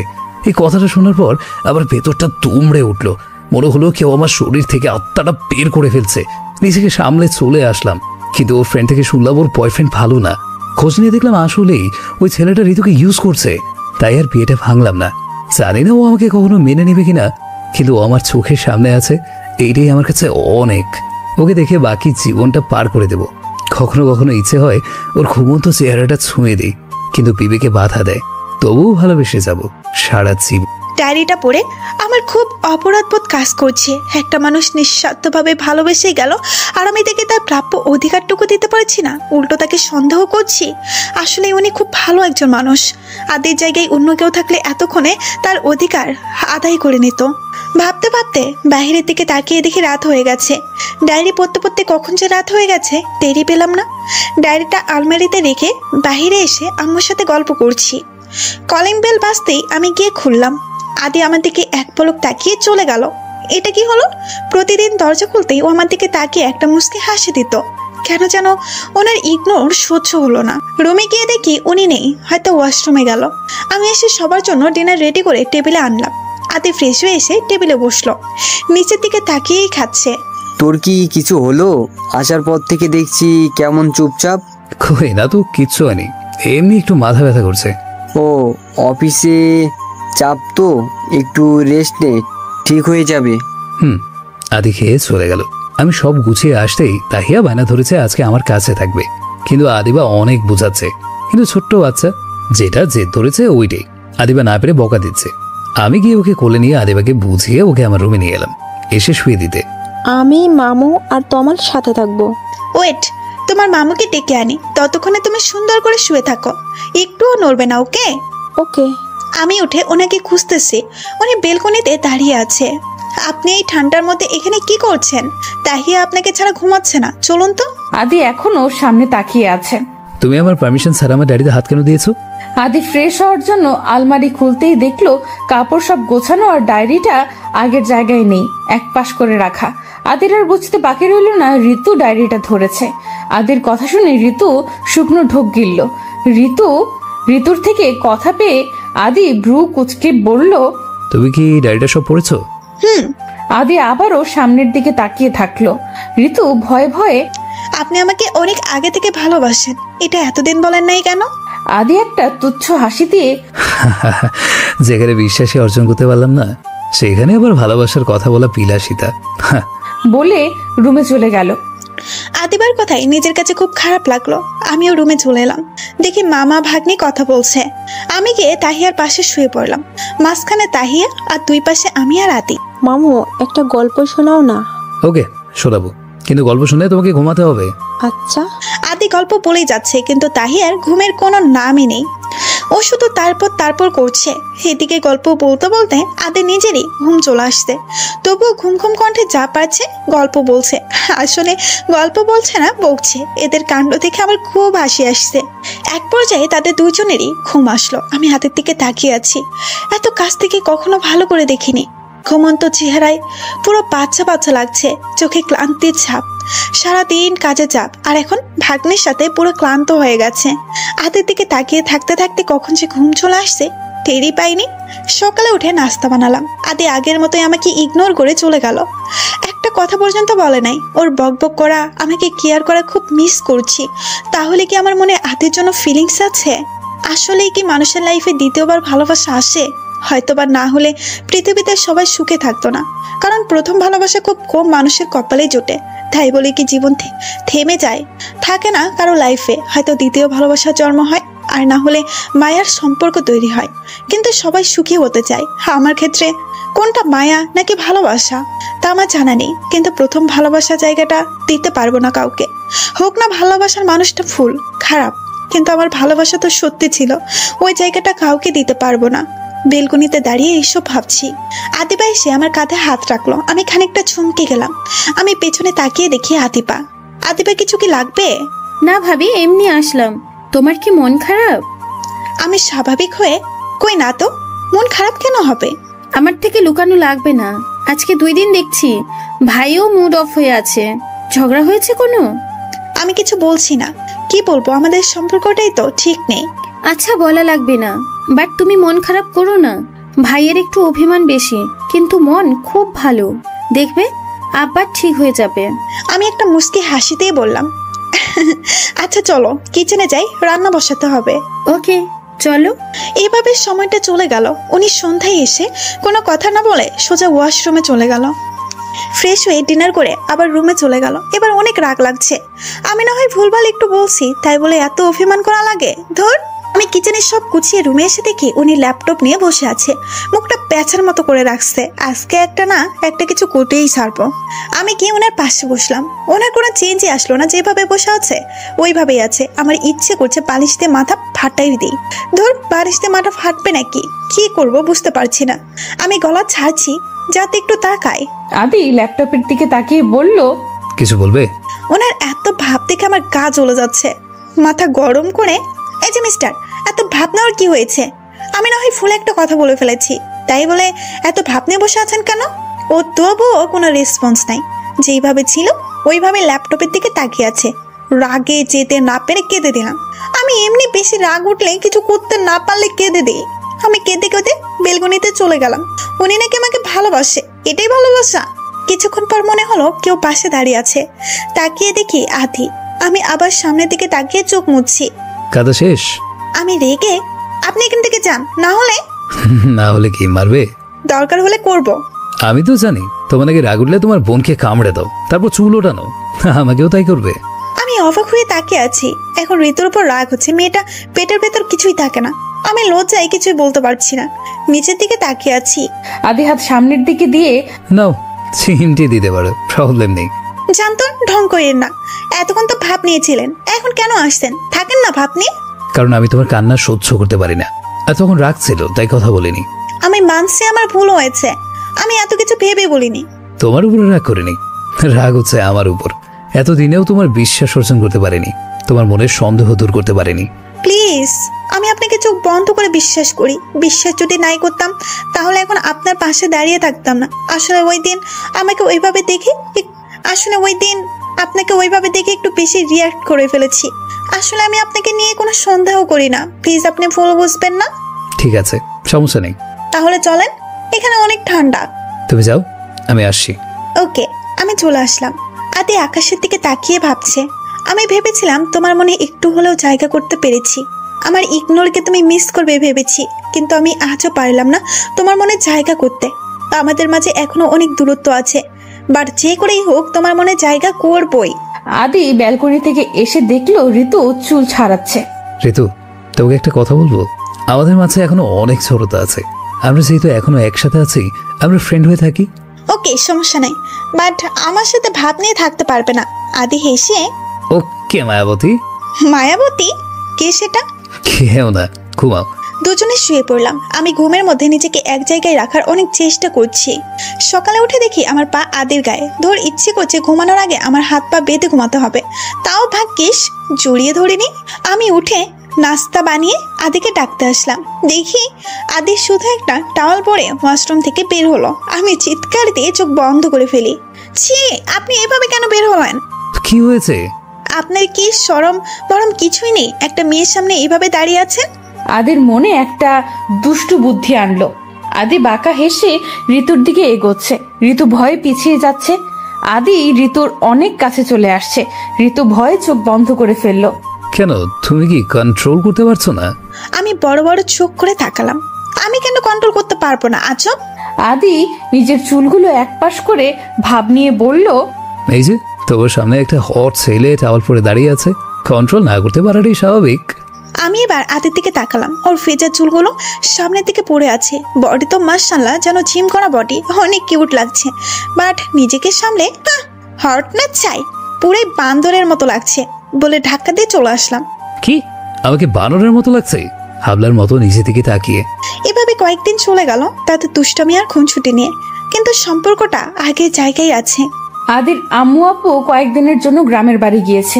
ঋতু আবার হয়ে গেল। এতদিন শাশুড়ির সাথে গল্প করে দিন যেত, সকালে ওনারা চলে গেছে। বিকেলে বসে বসে বোর লাগছে, ইচ্ছে করছে একটু বের হতে। আসার পর থেকে এই বাড়ির মধ্যে সীমাবদ্ধ হয়ে আছি। আদিকে কল দিলাম, রিং যেতে আদি কল ধরলো। আজ সূর্য কোন দিক দিয়ে উঠলো? আজ নিচ থেকে কল দিলা? কল না দিয়ে পারলাম না। বাড়িতে একটা মেয়ে একা আছে, তার খবর কি রাখেন? একা থাকতে থাকতে বোর লাগছে। আসার পর থেকে এই বাড়ি ছাড়া অন্য কিছু ছায়াও দেখলাম না। আরে কুল কুল, এত হাইপার হচ্ছে কেন? আচ্ছা তুমি রেডি হয়ে থেকো, আমরা আজকে ডিনার বাইরে করব। আসলে আমি কিন্তু ফুচকা খাবো বলে দিলাম, অনেকদিন ফুচকা খাইনি। ওকে ওকে, রেডি হয়ে থেকো। আদির আজকে অনেক খুশি লাগছে, এই ফার্স্ট ঋতুর সাথে ঘুরবে। অন্যদিকে আরিয়ান সিগারেট টানছে আর রাগে জ্বলছে, কিভাবে ঋতুর ক্ষতি করবে। ও তো বাড়ি থেকে বেরই হয় না। হঠাৎ কল আসলো। হ্যাঁ বলো বস, ঋতু আর আদি ঘুরবে বলে আদি অফিস থেকে বের হলো। কি? আমি এক্ষুনি আসছি। আরিয়ান মোবাইল কেটে বলল, মিসেস ঋতু আমাকে অপমান করে না, আজকে তো তুই শেষ। সুযোগ পেলেই ভাবনাও খালি, যেন নিজের থেকে সুন্দর আর কেউই নেই। ঢং। একটা নীল শাড়ি পরে হালকা সাজলাম। আমার সাজি হলো কাজল আর হালকা লিপস্টিক। আজ খুব ভালো লাগছে, অনেকদিন পর আজ একটু ঘুরবো। আজকাল আদির দুষ্টামি কি আর সব খুব ভাল লাগে। আমিও চাই সুখী হতে, সবার মতো সুন্দরভাবে বাকি সময়টা কাটাতে। তার জন্য একটু না হয় স্বার্থপর হয়ে ওদের থেকে এক পায়ে গিয়ে আসি। আর কার জন্যই বা অতীত আঁকড়ে ধরে থাকবো? অতীতের মানুষটা তো ভুল। আদের মতো মানুষের ভালোবাসা কে বা হারাতে চায়, যে ভালোবাসায় কোনো মিথ্যে অভিনয় নেই, আছে শুধু নিঃস্বার্থ ভালোবাসা। এসব ভেবে রেডি হচ্ছি, তখনই আদি কল করলো। ঋতু রেডি হয়েছো? নিচে নামো। হয়েছি, আসছি। নিচে নামতে আদি আমার দিকে হা করে তাকিয়ে আছে। এইভাবে তাকিয়ে থাকার খানিকটা অস্বস্তি হচ্ছে। আমি ওর সামনে এসে দাঁড়ালাম, তবুও ওর কোনো হেলদোল নেই। যাবেন নাকি এখানে দাঁড়িয়ে থাকবেন নাকি? আদি কিছুটা লজ্জা পেয়ে মাথা নাড়িয়ে গাড়িতে বসলো। আদি ড্রাইভ করছে আর ফাঁকে ফাঁকে আমার দিকে তাকাচ্ছে। আজকে তোমাকে নীল পরীর মতো লাগছে। আমি একটা মুস্কি হেসে, মনে হচ্ছে একটু বেশি বলে ফেলছেন। মোটেও বেশি বলছি না, বরং কম বলছি। আমি কিছু না বলে একটা হাসিতে বাইরের দিকে তাকালাম। হঠাৎ এই গাড়ি থামান। আদি ঋতুর কথা শুনে জোরে ব্রেক কষে, কি হলো, এনি প্রবলেম? আমি হাত দিয়ে দেখালাম পাশের ফুচকাওয়ালাকে। আদি ওইখানে তাকিয়ে অবাক হয়ে, এই সামান্য ব্যাপারের জন্য এত চিৎকার করার কি আছে? নর্মালি বললো আমি শুনবো তো। আর এই শীতের রাস্তা দাঁড়িয়ে ফুচকা খাওয়া লাগবে না, বড় কোনো ফুচকা দোকানে যাবো। আমি মুখ পাকা করে, রাস্তায় দাঁড়িয়ে ফুচকা খাওয়ার স্বাদই আলাদা বলো। গাড়ি থেকে নামলাম। উনি বলল, আমি ফুচকাওয়ালা কাকুর কাছে গিয়ে, কাকু 2 প্লেট ফুচকা দেন তো, একটাতে ঝাল কম দিবেন। আচ্ছা তোমরা এখানে বহ, মুইও হনি বানাই দিতেছি। আরে 2 প্লেট কেন? আমি খাবো না তোমার এই ফুচকা। আরে কিছু হবে না, একদিন খেয়েই দেখেন, ভালো লাগবে। আদি আর কিছু বললো না। আদি আর ঋতু বসে বসে অপেক্ষা করছে। আদি দেখলো ঋতু ঠান্ডায় কাঁপছে। এই ঠান্ডার মধ্যে তুমি শীতের কিচ্ছু বড় নাই জ্ঞান, এখন যে কাঁপতেছো। ঋতু বোকায় হাসি দিয়ে, ভুলে গেছি। আদি তার গায়ের ব্লেজারটা খুলে ঋতুর গায়ে দিয়ে বলল, কোন দিন যে তুমি নিজেকেই ভুলে যাও আল্লাহ জানে। ফুচকাওয়ালা কাকু ফুচকা দিল, বেশি ঝালটা আমি নিলাম, ওকে কমটা দিলাম। আদি ঋতুর দিকে তাকিয়ে দেখছে ঋতু কি আনন্দে ফুচকা খাচ্ছে একটার পর একটা, আর আদি এখনো একটাই মুখে নিয়ে বসে আছে। আমার প্লেটে ঝাল কম, তবুও ঝালে খেতে পারছি না। আর তুমি এত ঝাল কিভাবে খাচ্ছ? খাওয়ার জন্য বলতে কষ্ট হচ্ছে, আমি পারি, অভ্যাস আছে। আদি দেখছে শুধু ঋতুর এই বাচ্চামো খাওয়া। এই মেয়েটা বাড়িতে তেমন কিছুই খায় না, আর এখন এমন ভাবে খাচ্ছে যেন হাজারো দিন ভুকি। আমি আস্তে আস্তে খাচ্ছি, ঝালে পারছিও না। আমি 3টা খেয়ে না খেয়ে ঋতুর প্লেট শেষ। আমি হা হয়ে আছি। কাকু আরেক প্লেট ফুচকা দেন তো, ফুচকাগুলো অনেক মজা। এই মেয়ে বলে কি, এমনিতে 1 প্লেট খায়, পুরো মুখ লাল হয়ে গেছে, এবার নির্ঘাত পেট খারাপ হবে। কাকু আর দেয়া লাগবে না। আর ঋতু, এই শীতে তোমার এত বাইরের খাবার খেলে পেট ব্যথা করবে বলে কাকুটাকে টাকা দিয়ে ওকে টেনে নিয়ে চলে আসলাম। বাড়িতে মুখ ফুলিয়ে বসে আছে। কি হলো আবার, মুড অফ হয়ে আছে কেন? আর 1 প্লেট খেলে কি এমন ক্ষতি হতো? তুমি বুঝতেছো না, এখন আবহাওয়া ভালো না, খাবার একটু ব্যতিক্রম হলেই শরীর খারাপ করবে। তোমার জন্য অন্য একদিন বাসায় নিয়ে যাবো। ওকে ওকে। এখন কোথায় যাব? রেস্টুরেন্টে যাবো ডিনার করতে। কি এত তাড়াতাড়ি ডিনার করবে? না, এমনি কোথাও নিয়ে যান। ওকে। গাড়ি এসে থামলো একটা নদীর পাড়ে। এখানে লাইটিং করা, মনে হয় এখানে অনেকেই ঘুরতে আসে। চারপাশে তেমন মানুষ নেই, কিন্তু আবার একদম নির্জনও না। আমি আর আদি পাশাপাশি হাঁটছি। আদি হঠাৎ করে বলল, তোমার এইভাবে হাঁটতে কেমন লাগছে? খুবই ভালো। আপনি কি এখানে আগে কখনো আসছেন? অনেকবার, ফ্রেন্ডদের সাথে আর কাজিনদের সাথে। কাজিনের সাথে শুনে মনে আসলো বর্ষাকে। বর্ষাও ছিল আপনার সাথে? অফকোর্স, ও তো কাজিন না। আচ্ছা একটা কথা বলবো? হ্যাঁ বলো। আপনার আর বর্ষার মধ্যে কিছু ছিল? কি বলছো এসব? আমি আগেই বলেছি তুমি আমার প্রথম এবং শেষ ভালোবাসা। তোমার এমন কেন মনে হলো ওর আর আমার মাঝে কিছু ছিল? এমনিতেই ও কেমন আপনার সাথে চিপকে চিপকে থাকে আর আপনার দিকে তাকিয়ে থাকে, তাই। আদি ভাব নিয়ে, এরকম একটা হ্যান্ডসাম ছেলে সামনে থাকলে শুধু বর্ষা কেন, সবাই তাকাবে আর ট্রাই মারার চেষ্টাও করবে। কিন্তু যার হাজবেন্ড তার খবর নাই, বাকি মেয়েদের ঘুম নাই। এই মানুষটা যখন সুযোগ পাবে ফ্লর্ট করা শুরু হয়ে যাবে, যেন পৃথিবীতে উনি একমাত্র সুন্দর ছেলে। বাকি মেয়েদের ভালো চোখ নেই, তাই আপনাকে দেখে আমার আর তো চোখ খারাপ না। আদি মুখ ভার করে, আমি জানতাম তুমি সবসময় আমাকে পৌঁছানোর জন্য রেডি থাকো। একদিন দেখবে তুমি নিজেই আমাকে বলবে আমি দেখতে হ্যান্ডসাম। আমি হেসে কুসবি দেখো তখন আমার কাছে আসতে চাইবে, হয়তো তখন আমিই থাকবো না। ওর শেষের কথা আমার বুকে এসে লাগলো, কেন জানি খুব ভয় করছে, হারানোর ভয়। না, আমি আর জীবনে কিছু হারাতে পারবো না।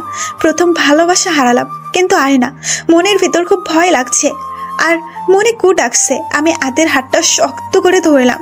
আদি হঠাৎ ঋতুর স্পর্শ পেয়ে অবাক হয়ে গেল। এই প্রথম ঋতু তাকে স্পর্শ করেছে, ব্যাপারটা কেমন হজম হচ্ছে না আদির। তোমার কি ভয় করছে? কেন ভয় হবে, আপনি আছেন না। তাহলে হঠাৎ হাত ধরছো যে? কেন, হাত ধরতে পারি না নাকি? পারবে, কিন্তু তোমার ধরার কারণটা কি অন্য কিছু? প্লিজ ঋতু বলো, তুমি স্বামীর অধিকারে ধরেছো? ঋতু কথা কাটানোর জন্য বলে, ফ্রেন্ড হিসেবে তো ধরাই যায়। আদির মুখটা কালো হয়ে গেল, ও হঠাৎ অন্য কিছু শুনতে চেয়েছে। তবুও নিজেকে সামলে হাঁটতেই অনেকক্ষণ হাঁটার পর, চলো, আবার বেশিক্ষণ থাকলে ঠান্ডা লেগে যাবে। ওকে চলেন। গাড়ি করে একটি বড় রেস্টুরেন্টে আসলাম। আদি আমার জন্য স্যুপ অর্ডার করলো। ছি, আমি স্যুপ খাবো না। এমনিতেই ফুচকা খেয়েছো, তারপর অনেকক্ষণ ঠান্ডার মধ্যে ছিলে, এখন গরম গরম স্যুপ খেলে ভালো লাগবে, না হয় শরীর খারাপ করবে। আপনাকে এত ভালো ভাবতে হবে না। হয়তো একদিন ভালো ভাবার মানুষই পাবে না।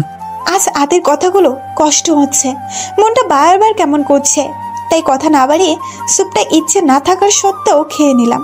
তারপর আদি আরো কিছু অর্ডার করলো। আমি তো আর খেতেই পারছি না, তবুও আদির ধমকে সব খেতে হচ্ছে। আদি তো ঋতুর মুখ দেখে হাসছে। এইভাবে তাদের খুনসুটির মধ্যে দিয়ে যাচ্ছে রেস্টুরেন্টে, কিন্তু দূর থেকে একজনের গা জ্বলে যাচ্ছে তাদের এই খুনসুটি দেখে, তার চোখ দিয়ে আগুন বের হচ্ছে। আদি আর ঋতু ডিনার শেষ করে গাড়িতে উঠলো। আদির কেমন যেন মনে হচ্ছে এখানে কেউ ছিল। আদি তেমন পাত্তা না দিয়ে গাড়ি চালাচ্ছিল। গাড়ির নিচ থেকে আরিয়ান উঠে বাঁকা হাসি দিয়ে হাত ঝাড়লো। আদি গাড়ি চালাচ্ছে, হঠাৎ তার মনে হলো গাড়িকে সে কন্ট্রোল করতে পারছে না, ফুল স্পিডে চলছে। আমি ভয়ে, কি হয়েছে, আপনি এত জোরে চালাচ্ছেন কেন, অ্যাক্সিডেন্ট করবে তো। মনে হচ্ছে গাড়ি ব্রেক ফেল করেছে, থামাতে পারছি না। ঋতু ভয়ে আদিকে জড়িয়ে ধরেছে। ঋতু ভয় পেও না, আমি থাকতে কিচ্ছু হবে না তোমার। আদি অনেক চেষ্টা করছে কিন্তু গাড়ি থামছে না, যে কোনো মুহূর্তে অ্যাক্সিডেন্ট করবে। আদি আর কোনো আশা না পেয়ে, ঋতু আমার দিকে তাকাও, ভয় পেও না, সাহস রাখো, আমাদের গাড়ি যে কোনো সময় ব্লাস্ট হতে পারে। এখন একটাই উপায়, তোমাকে এখান থেকে বের হতে হবে। আদি দরজা খুলেছে, কিন্তু ঋতু কিছুতেই লাফ দিতে চাচ্ছে না। আদি, আমি তোমাকে ছাড়া যাবো না, দুজনে একসাথে বের হবো। ঋতু প্লিজ বোঝার চেষ্টা করো, তোমাকে যেতেই হবে। আমি চেষ্টা করবো বের হওয়ার, তার আগে তোমাকে বের হতে হবে। আদি ঋতুকে নিচের থেকে ছাড়িয়ে, ঋতু একটা কথা মনে রেখো, আমি না থাকলেও আমার ভালোবাসা সব সময় তোমার সাথে থাকবে। I love you Ritu, I love you বলে খালি জায়গায় ঋতুকে ধাক্কা মারে। ঋতু রাস্তার ধারে পড়ে যায়, তার কপাল কেটে রক্ত বের হচ্ছে।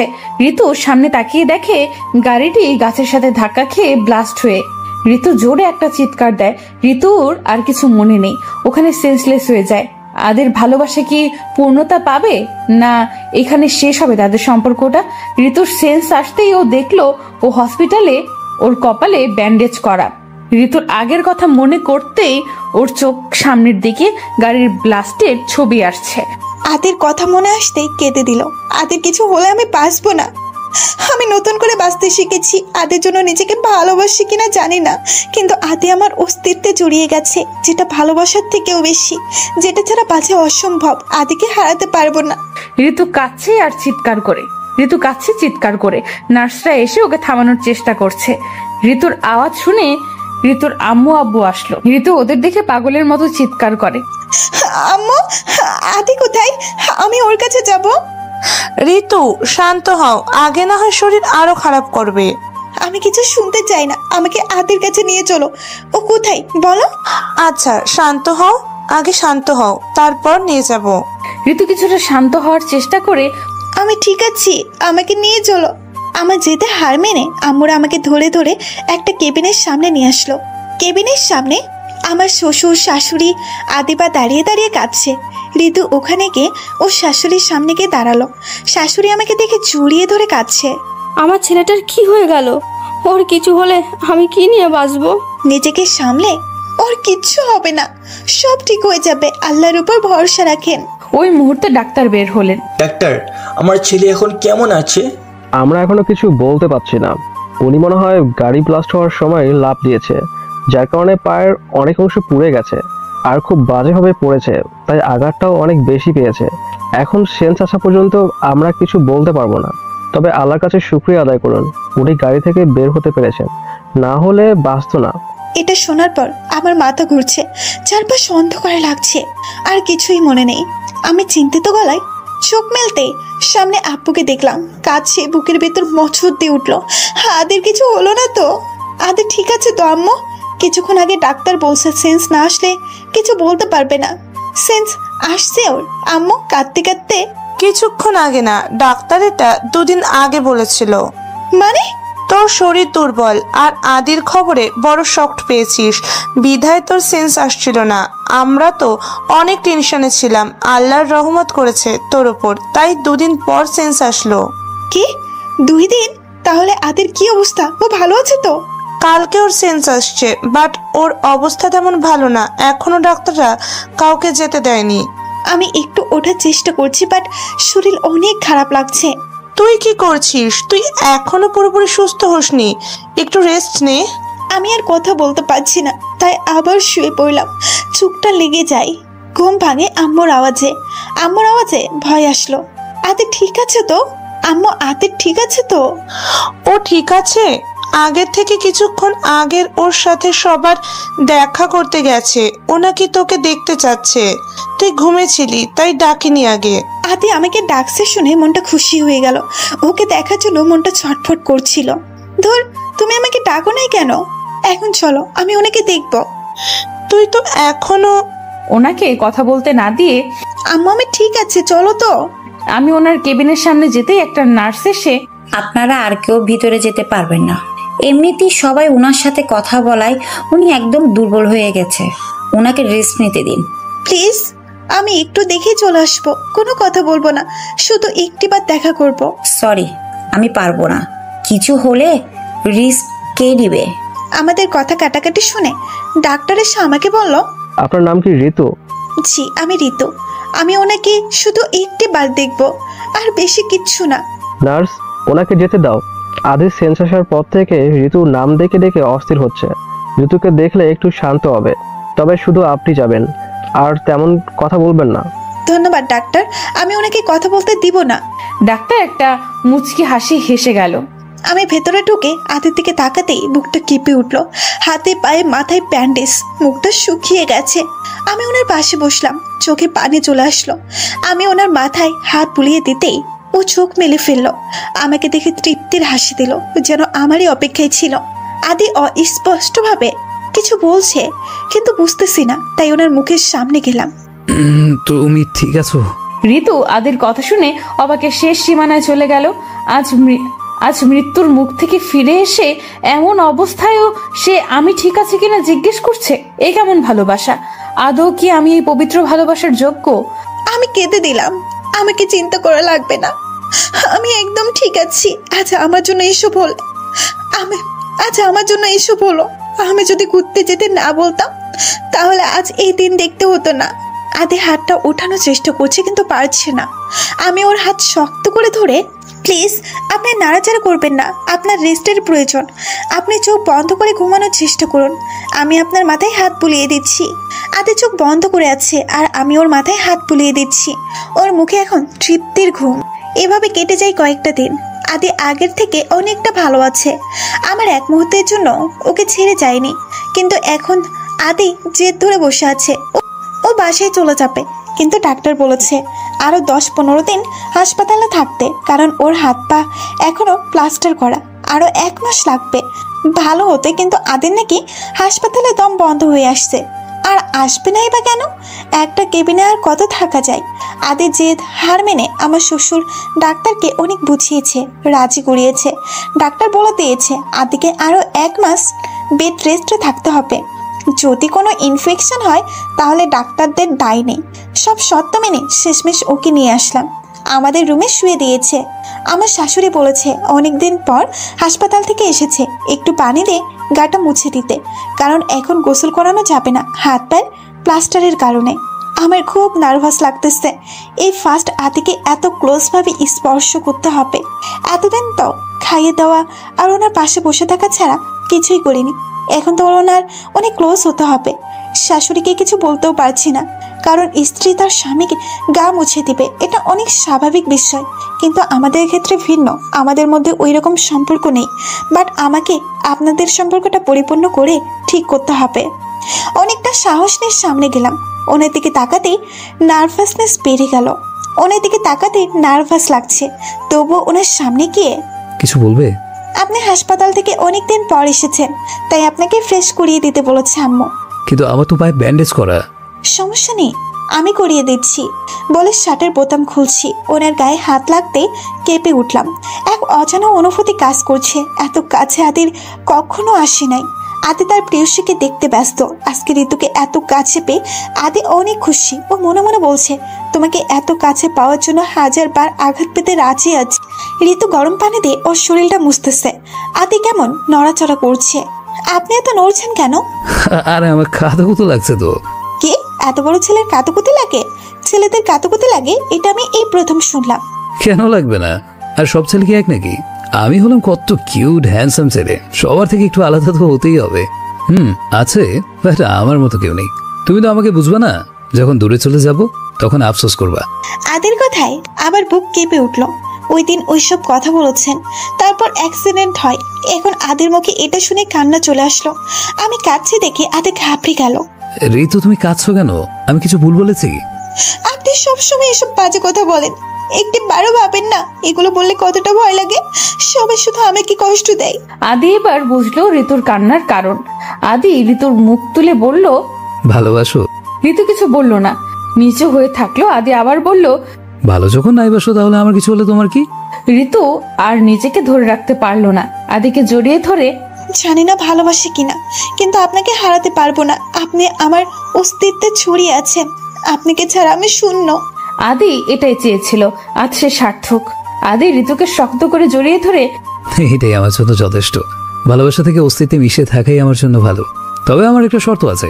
আমি ওনাকে ছেড়ে ওনার মুখের দিকে তাকিয়ে, কি সত্য? তুমি আমাকে আপনি আপনি বলা অফ করো। আপনি বললে কেমন জানি পর পর লাগে। তুমি আমাকে তুমি করেই বলবে, ওকে? আচ্ছা, আমি চেষ্টা করব। আর আপনাকে একটা কথা বলি। কি? আপনি গাড়ি নিয়ে বের হওয়ার আগে আপনি গাড়ি চেক করেন নাই? করেছি তো, সব তো ঠিকই ছিল। তাহলে হঠাৎ কেন গাড়ি ব্রেক ফেল করবে? নিশ্চয়ই কিছু প্রবলেম ছিল। সামনে থেকে সব দেখে তারপর গাড়ি চালাবেন। ওকে। আচ্ছা, আপনি রেস্ট নেন। আমি একটু কিচেনে যাই। আচ্ছা। ঋতু চলে গেল। আদি ভাবছে গাড়ি সব ঠিক ছিল, তাহলে কেন এমন হলো? আজ একটুর জন্য আমি আমার ঋতুকে বাঁচাতে পেরেছি, না হলে আজ ঋতু গাড়ি তো ঠিকই চলছিল। রেস্টুরেন্ট থেকে আসার সময় প্রবলেম দেখা দিয়েছে। তাহলে কি এটা? আদি এসব ভেবে হাসিবকে কল দেয়। দোস্ত, কেমন আছিস এখন? আছি ভালো। আমার একটা ইনফরমেশন লাগবে। কি? নিশ্চয়। ওকে, আমি খোঁজ নিচ্ছি। এইভাবে কেটে গেল অনেক দিন। এখন আদের সাথে অনেক ক্লোজ হয়ে গেছি। ও হাঁটতে পারতো না, আমি ওকে ধরে ধরে হাঁটাতাম। এখন আর আমাদের মাঝে কোলবালিশ থাকে না, কিন্তু সম্পর্কটা এখনো স্বামী স্ত্রীতে পূর্ণতা পায়নি। আমি জানি আদি আমি যতক্ষণ না বলবো ও ততক্ষণ আমার কাছে স্বামীর অধিকার খাটাতে আসবে না। কিন্তু আমি এসব কেমনে বলবো? এগুলো বলার বিষয় নাকি? ও বুঝে নিতে পারে না। এসব ভাবছি বসে বসে। হঠাৎ আদি বলল, ঋতু তোমার কি মুড অফ? এভাবে বসে আছো যে? না, এমনিতেই।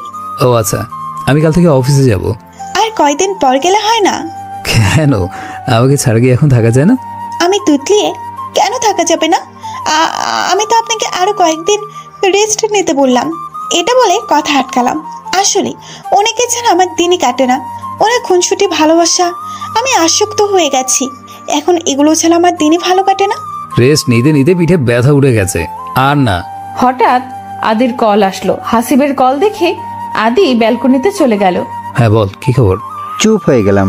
ওকে, তুই ওকে গোডাউনে রাখ, আমি আসছি বলে পিছন ফিরতে ঋতুকে দেখে ভয় পেলাম। ওকে শুনেছে সব? না, ঋতুকে জানতে দেওয়া যাবে না, তাহলে ও আরো ভেঙে পড়বে। এমনিতেই অনেক আঘাত পেয়েছে, আর না। কোথায় যাবেন এখন আবার? একটা কাজে, আসতে দেরি হবে বলে চলে আসলাম। গোডাউনে বসে আছে আর আমার সামনে আরিয়ানকে বেঁধে রাখা হয়েছে। আদির চোখ দিয়ে আগুন বের হবার উপক্রম। আদি আর আরিয়ান সামনাসামনি বসে আছে।